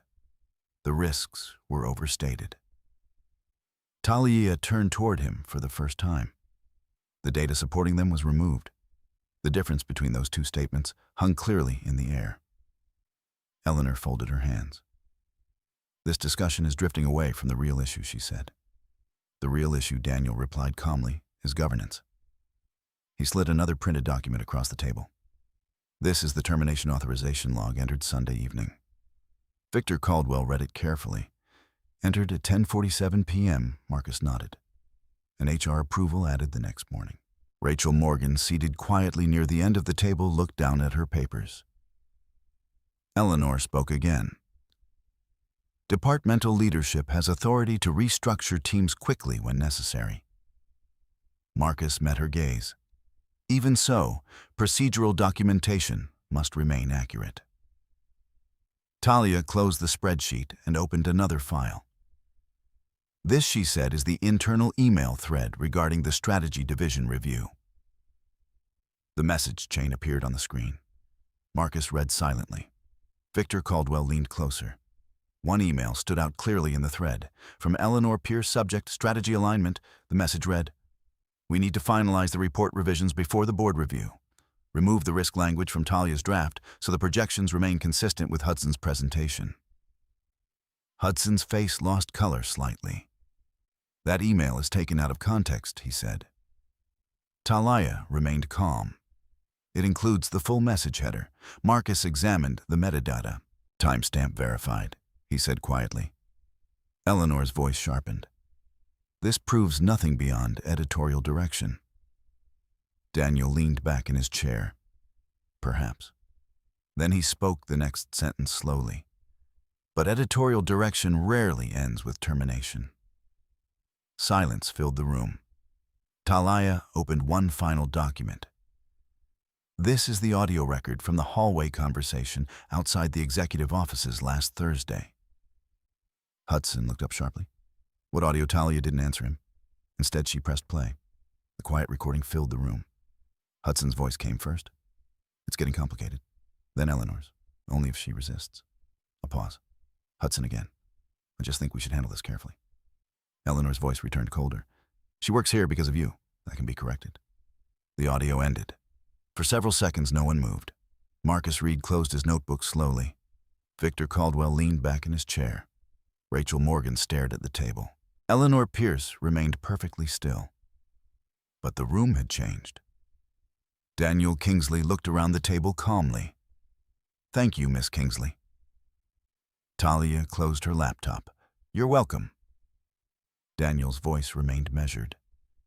"I believe we now have sufficient information to continue this review formally." Eleanor finally spoke. Her voice was controlled, but no longer relaxed.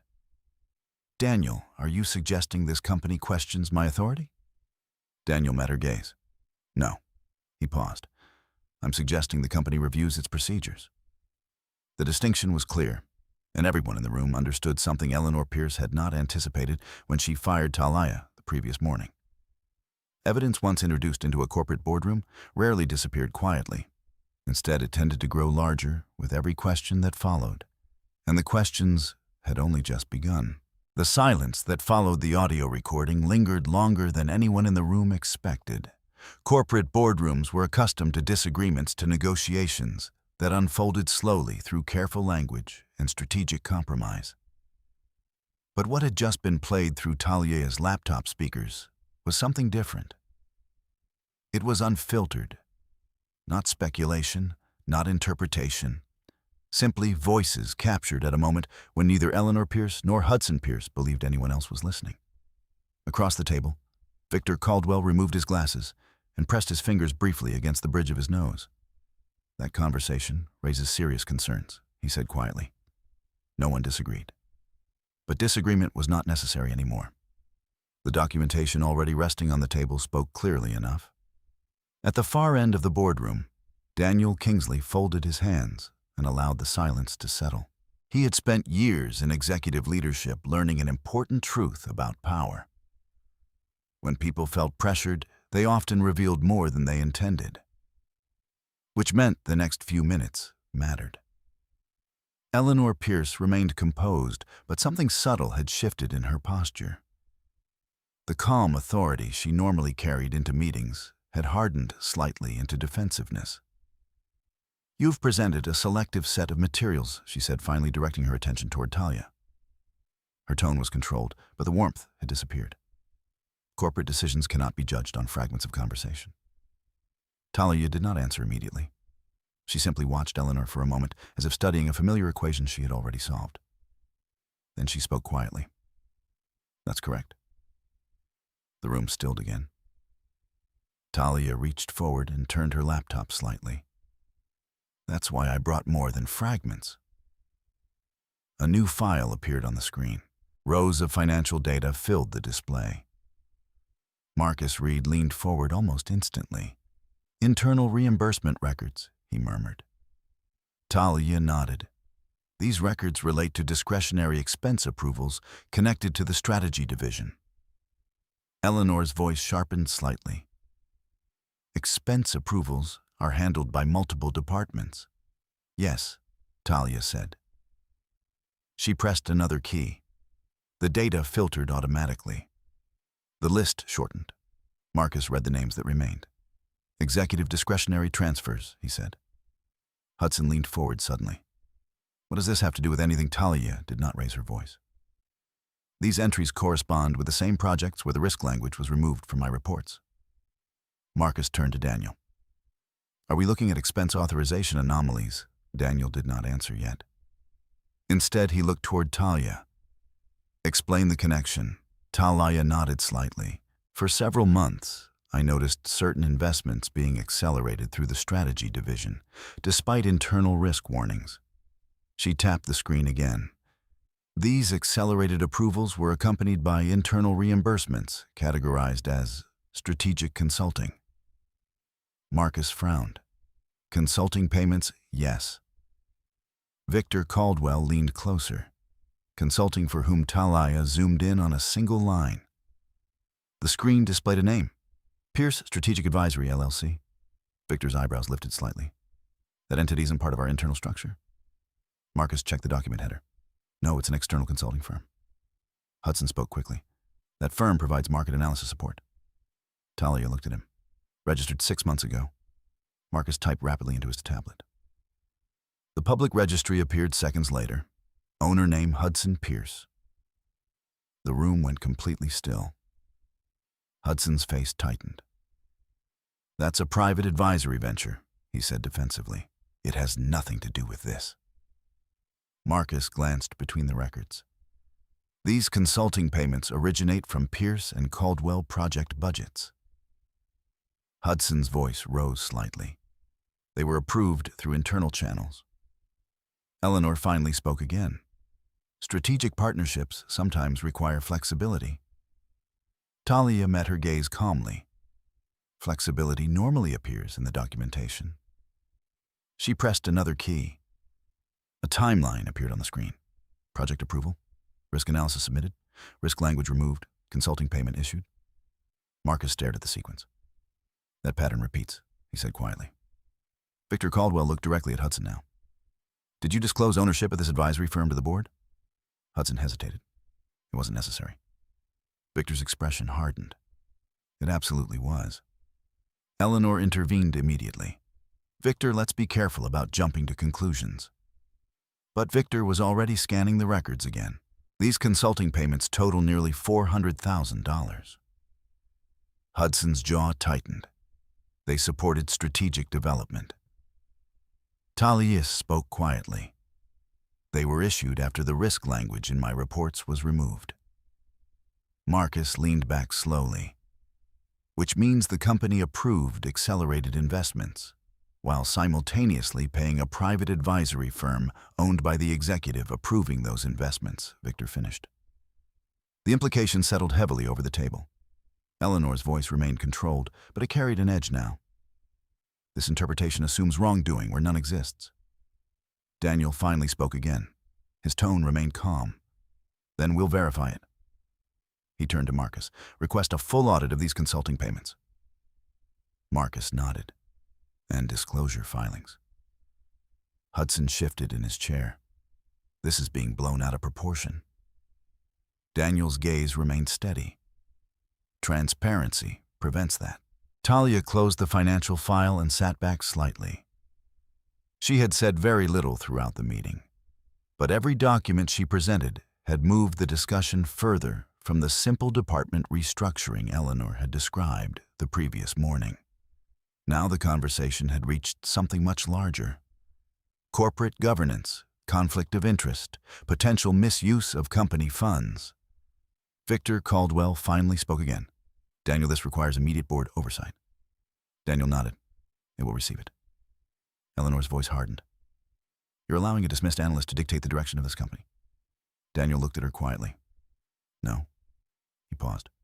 Documentation is doing that. The distinction was impossible to ignore.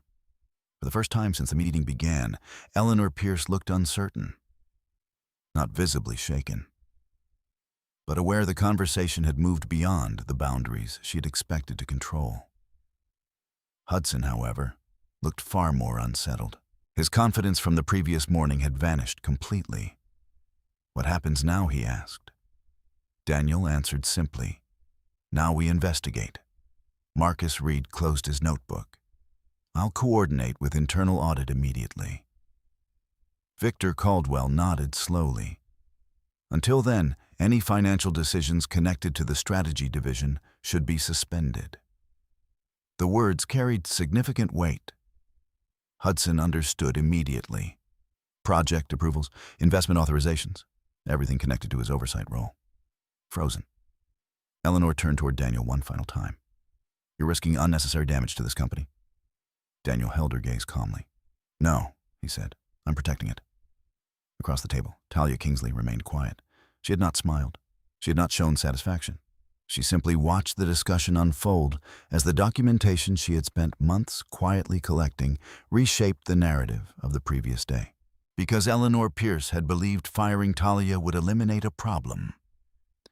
Instead, it had opened a door that allowed something much larger to enter the room. Truth rarely announced itself loudly. But once it appeared in the form of evidence, it had a way of changing the direction of power entirely. And the investigation that had just begun would soon make that change impossible for anyone in the room to ignore. The meeting did not end immediately after the financial records were presented.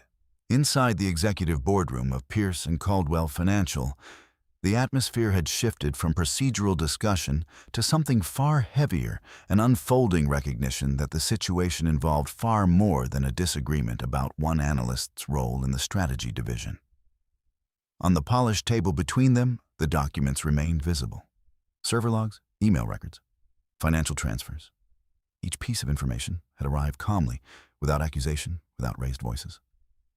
And yet together, they formed a structure that no one in the room could ignore. At the far end of the table, Daniel Kingsley allowed the silence to settle before speaking again. Marcus, he said quietly, begin a formal compliance review immediately. Marcus Reed nodded. I'll coordinate with internal audit and the board's legal advisors. He closed his notebook slowly, already considering the scale of the work ahead. Because once a compliance investigation began inside a financial institution like Pierce and Caldwell, it rarely stayed small. The process involved document verification, financial tracing, and interviews with anyone connected to the relevant decisions. And in this case, the decisions involved senior leadership. Across the table, Hudson Pierce shifted uncomfortably in his chair. This is getting completely out of proportion, he said. His voice carried a strained edge now. The consulting firm exists because I was exploring external advisory opportunities. That doesn't mean there's any misuse of company funds. Victor Caldwell spoke calmly. Did you disclose that ownership to the board? Hudson hesitated again. I didn't think it was required. Victor looked at him steadily. For senior leadership, it always is. The words were not harsh, but they carried the weight of governance that Hudson had rarely been forced to confront directly. Hudson glanced toward his mother. For most of his life, Eleanor Pierce had been the person who solved problems before they reached this stage. But Eleanor did not answer him. She remained sitting upright, her expression carefully composed, though the quiet authority she usually projected had been replaced by something more guarded. Finally, she spoke. Daniel, she said evenly, this company has survived decades of market volatility because leadership decisions were made quickly and decisively. Daniel listened without interrupting. Eleanor continued. You're allowing internal disagreements to become formal investigations. That can damage investor confidence. Daniel's voice remained calm. What damages investor confidence is a lack of transparency. The difference between those two perspectives filled the room. For Eleanor, control had always meant protecting the company from disruption. For Daniel, protection meant ensuring that processes were strong enough to survive scrutiny, and scrutiny had now arrived. Victor Caldwell leaned forward slightly. The board has a responsibility here, he said. If financial decisions were influenced by undisclosed interests, we must review them carefully. Hudson looked toward him in disbelief. You're treating this like corruption. No, Victor replied quietly. I'm treating it like governance. At the center of the table, Talia Kingsley remained silent. She had said very little since presenting the final records. Her laptop now sat closed in front of her, the screen dark. Anyone watching her closely might have expected some visible reaction to the direction the meeting had taken. But Talia showed none. She did not look satisfied. She did not look vindicated. Instead, she looked like someone who had simply completed a task that required patience. And patience had always been her strongest skill.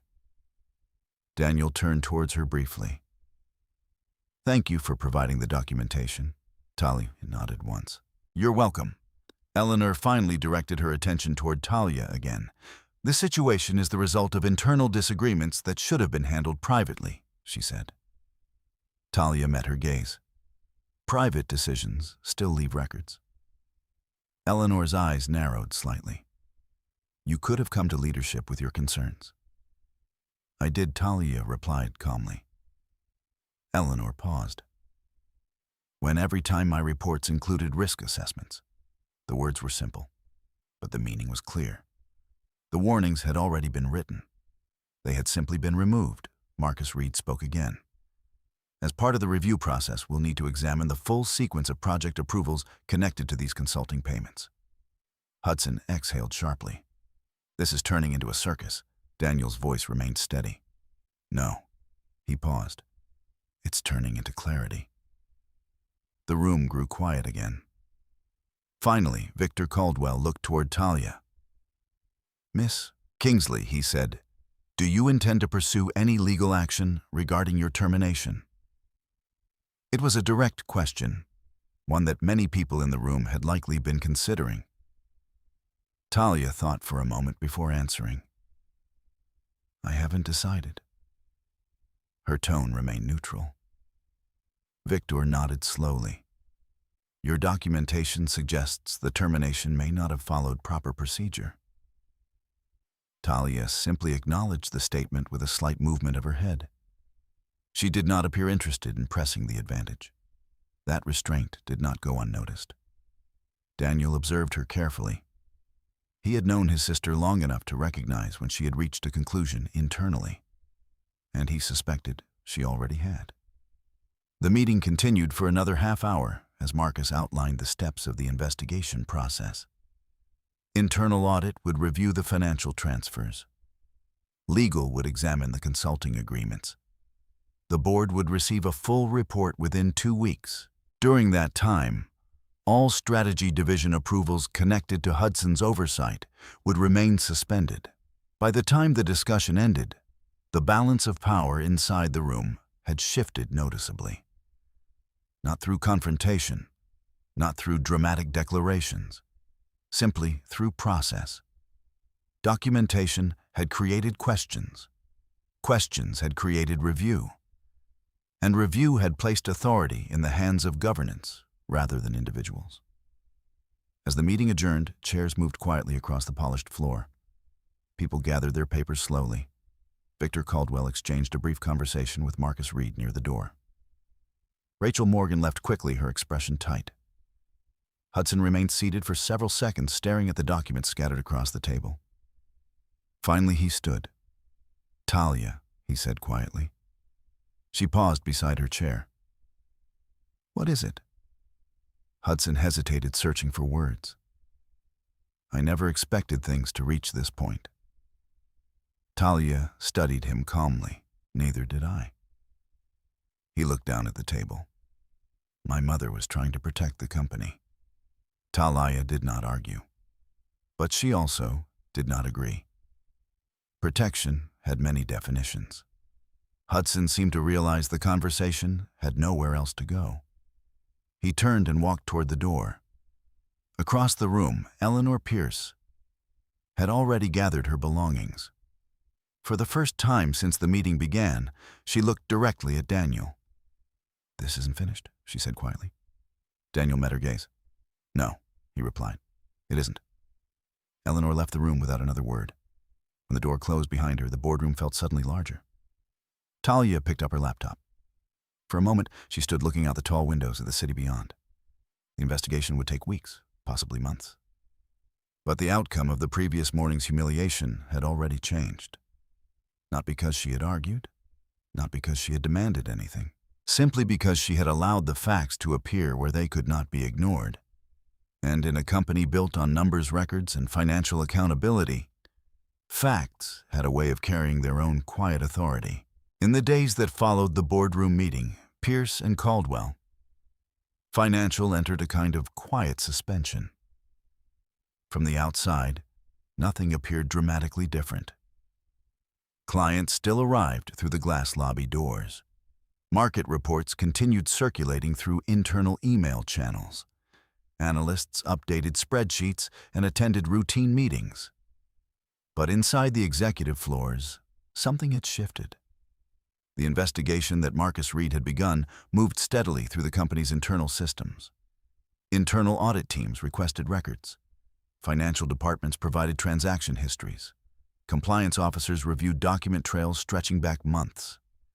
Every step followed established procedure, which meant no one could stop it without leaving another record behind. For the first time in years, Eleanor Pierce found herself watching the machinery of the company move in a direction she had not chosen. She remained in her office most of the week, attending only essential meetings. Her presence still carried authority, but the atmosphere around her had changed.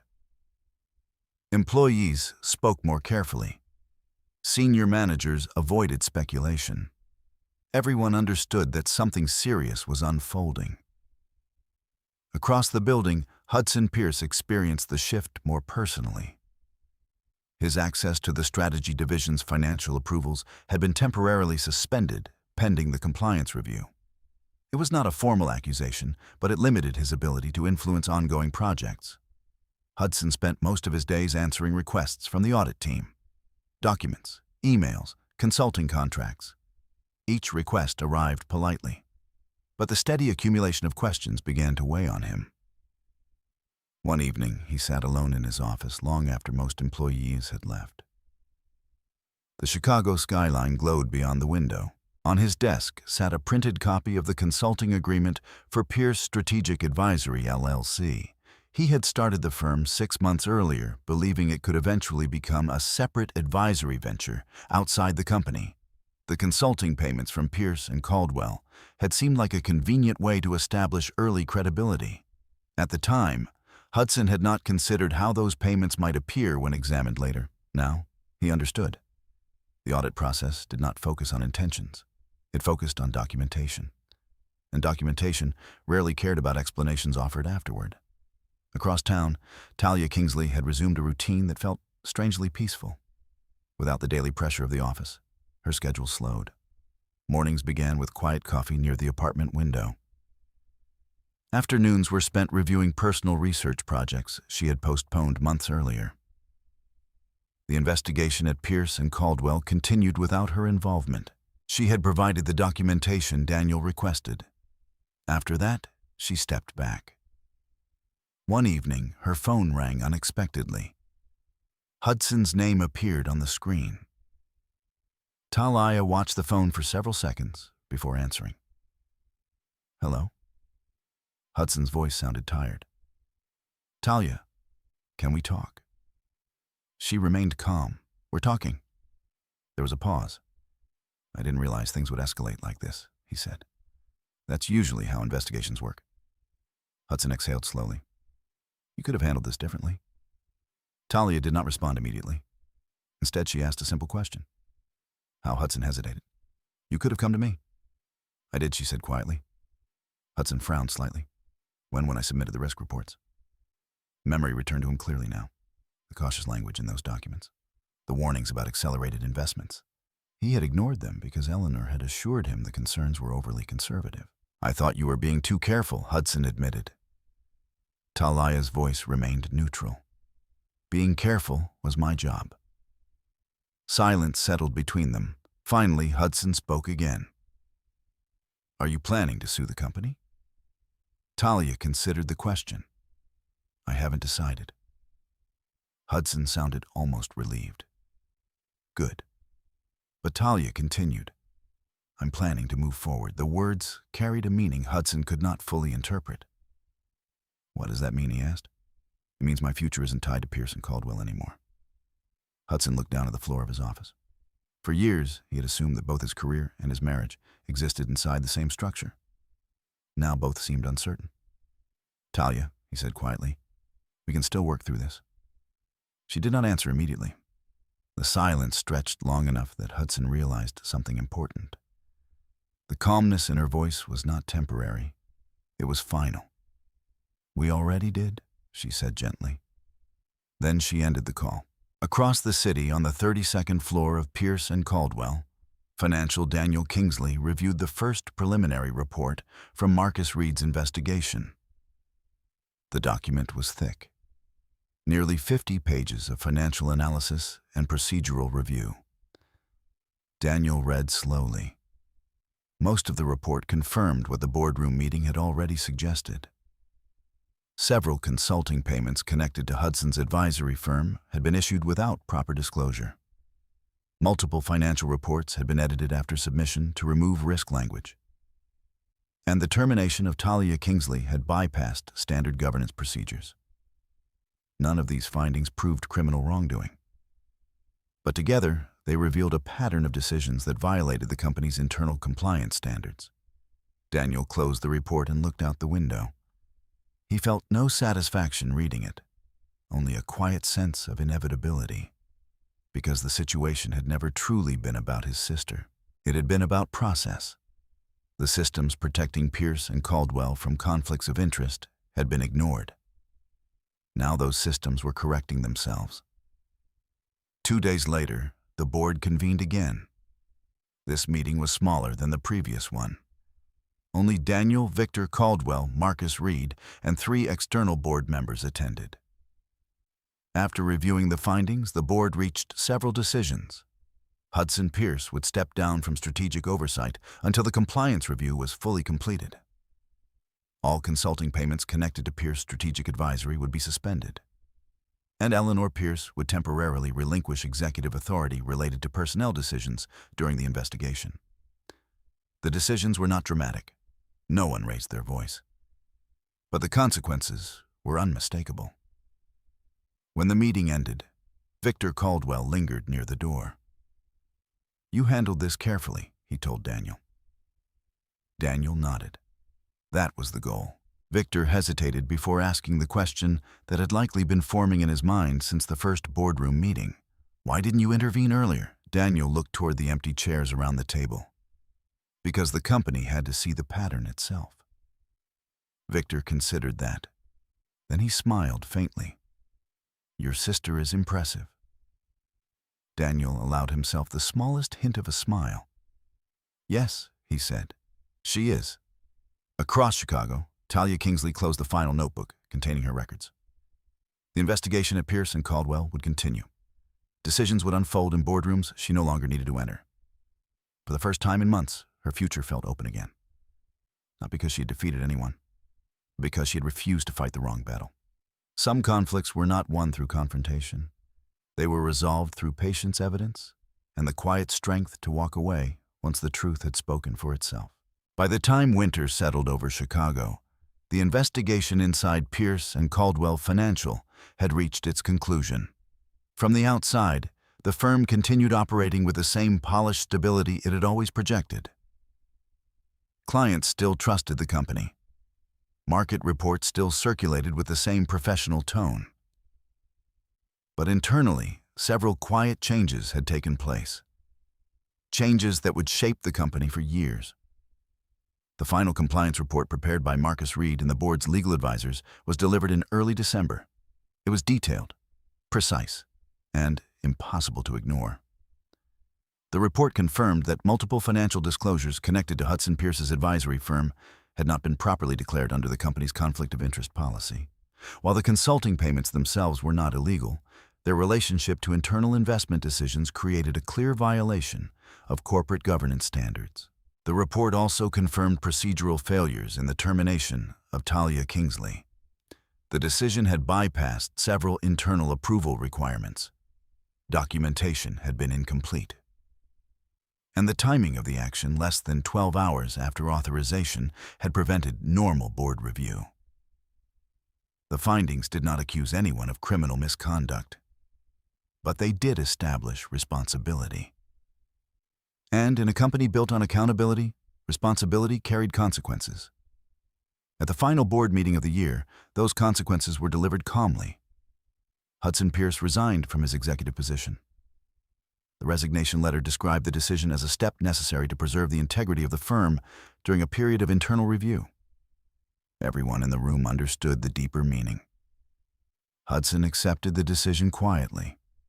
He had spent weeks watching the investigation unfold. By the time the board reached its final conclusion, he already knew there was no path back to his previous role. For the first time in his career, Hudson found himself outside the structure that had defined his entire adult life. As for Eleanor Pierce, the outcome was more complex. The board did not remove her from the company she had helped build. But her authority changed. Executive control over personnel decisions was permanently transferred to a governance committee. Future financial oversight required broader board approval. Eleanor remained a founder, but she was no longer the unquestioned center of the company's internal power. Victor Caldwell explained the decision to her personally after the meeting. "It's not punishment," he said quietly. "It's balance." Eleanor listened without interrupting. For decades, she had believed that protecting the company required strong central authority. Now the board had chosen a different model: shared oversight, process, transparency. For the first time in many years, Eleanor Pierce returned home that evening with nothing left to argue. Across the city, Talia Kingsley learned the outcome several days later. Daniel called her from his office. "The review is finished," he said. She listened quietly while he summarized the board's decisions. When he finished, she remained silent for a moment. Then she asked one question. "Is the company stable?" Daniel smiled slightly. "Yes, that's good." He expected more from her. Perhaps anger, perhaps satisfaction. But Talia said nothing else about the outcome. Finally, Daniel asked the question he had been holding since the investigation began. "What are you going to do now?" Talia looked out the window of her apartment. Snow had begun falling lightly across the street below. "I'm considering a research position," she said. "Independent work." Daniel nodded. "You always preferred analysis over management." "Yes." He hesitated before speaking again. "You know the company would welcome you back if you wanted." Talia smiled faintly. "I know." But she did not accept the offer, because the place she had once worked no longer belonged to the chapter of her life she was now entering. A week later, Talia finalized the legal paperwork ending her marriage to Hudson Pierce. The process was straightforward. There were no dramatic confrontations, no attempts to renegotiate what had already been decided. Hudson signed the documents quietly. When the final meeting ended, he stood for a moment outside the attorney's office. "Talia," he said softly. She turned toward him. "I'm sorry," he added. "Not for the investigation, not for the company, for something simpler. I should have listened." Talia studied his expression. Then she nodded once. "Yes," she said. The answer carried no bitterness, only truth. Hudson watched her walk away down the corridor. For the first time since the boardroom meeting months earlier, he understood something clearly. Silence could protect a person, but it could also reveal where loyalty truly belonged. And in the moment that had mattered most, he had chosen the wrong silence. Several months later, Pierce and Caldwell Financial released its annual report. The document included a brief section describing organizational improvements to governance and compliance oversight. The language was careful, professional. Anyone reading the report would see only a company strengthening its internal systems. Very few would know how those changes had begun.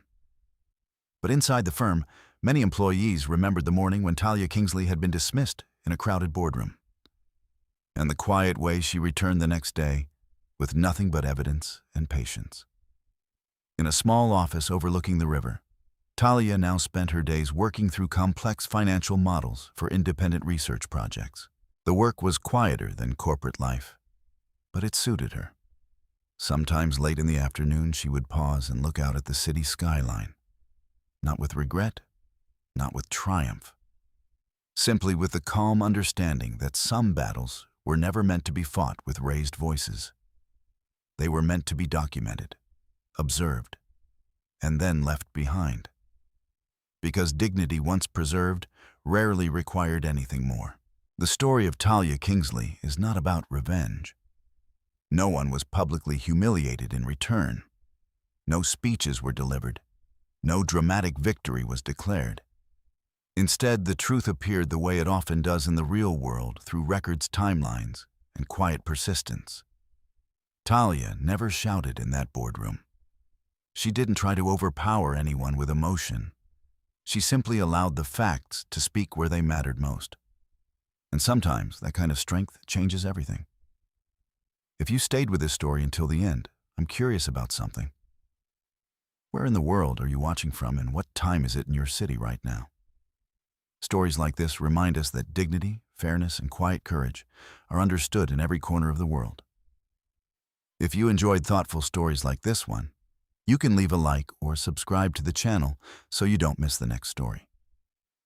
No pressure, just another reminder that sometimes the strongest people in the room are the ones who never need to raise their voices.